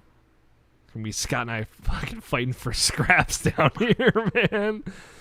All right. Thanks everybody for hanging out, for listening. We love you all very much, each and every one of you. Hopefully you're all being safe out there. And thank you to Danny Wiesner for our opening music of 2-Player Co-op and our closing music of The World Is Saved. Thanks for coming on. Word, Tony. What? Oh, yeah, Tony, do you have a final word that you want to reiterate, or something you disagreed with, something you just want to throw out into the ether? No. Okay. That's fair. Jared, thanks for coming on. I know it's always fun to dedicate 3 hours of your Saturday night to a couple of chuckle fucks, but I mean, what else am I doing? My underwear is doing a lot of moisture wicking right now. That's good. So like I can do that with friends or without friends. Yeah. And it was either play League or this, and which one's more self-destructive? This is a genuine question. I don't know. Yeah, I'm on a slide in League, so this is looking up. Yeah, everything is finally coming up Millhouse after all this time. Thank you, Tony. Thank you, Scott. Thank you, Nobishin, for joining me. As always, I love you all very much.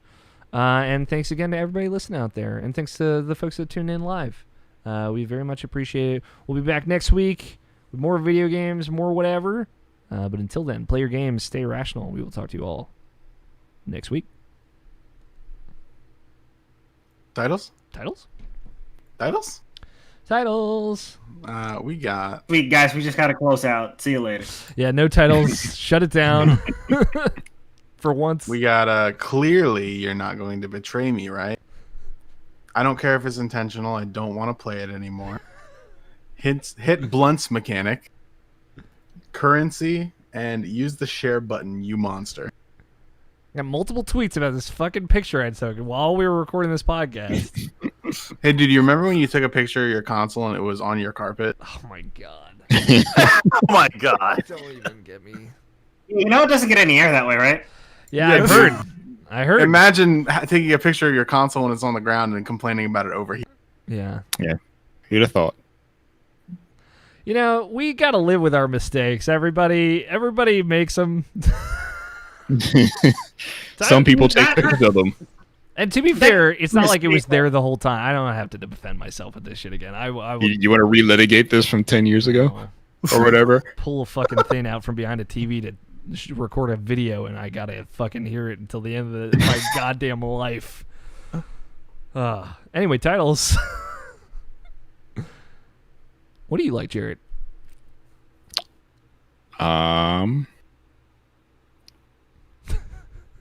Scott quietly highlights hit blunt mechanic. Here's the thing. So the other ones seem like too long for a title. Have you listened to Irrational Passions podcast? I have. But like the first two are clearly like Fall Out Boy song titles.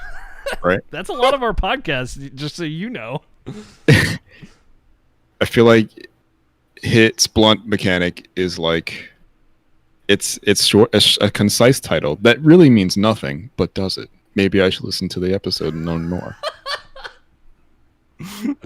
I really like hit blunt's mechanic. I'm down for it. Well, Jerry, you have to say it, so I'm sorry, man. I will. I'll read the episode number, and Jerry, you want to say that? I'll read the title. Okay. Our number. It is 470. Okay. You are listening to the Rational Passions Podcast, episode 470. It's just such a Hit's blunt mechanic. There it is.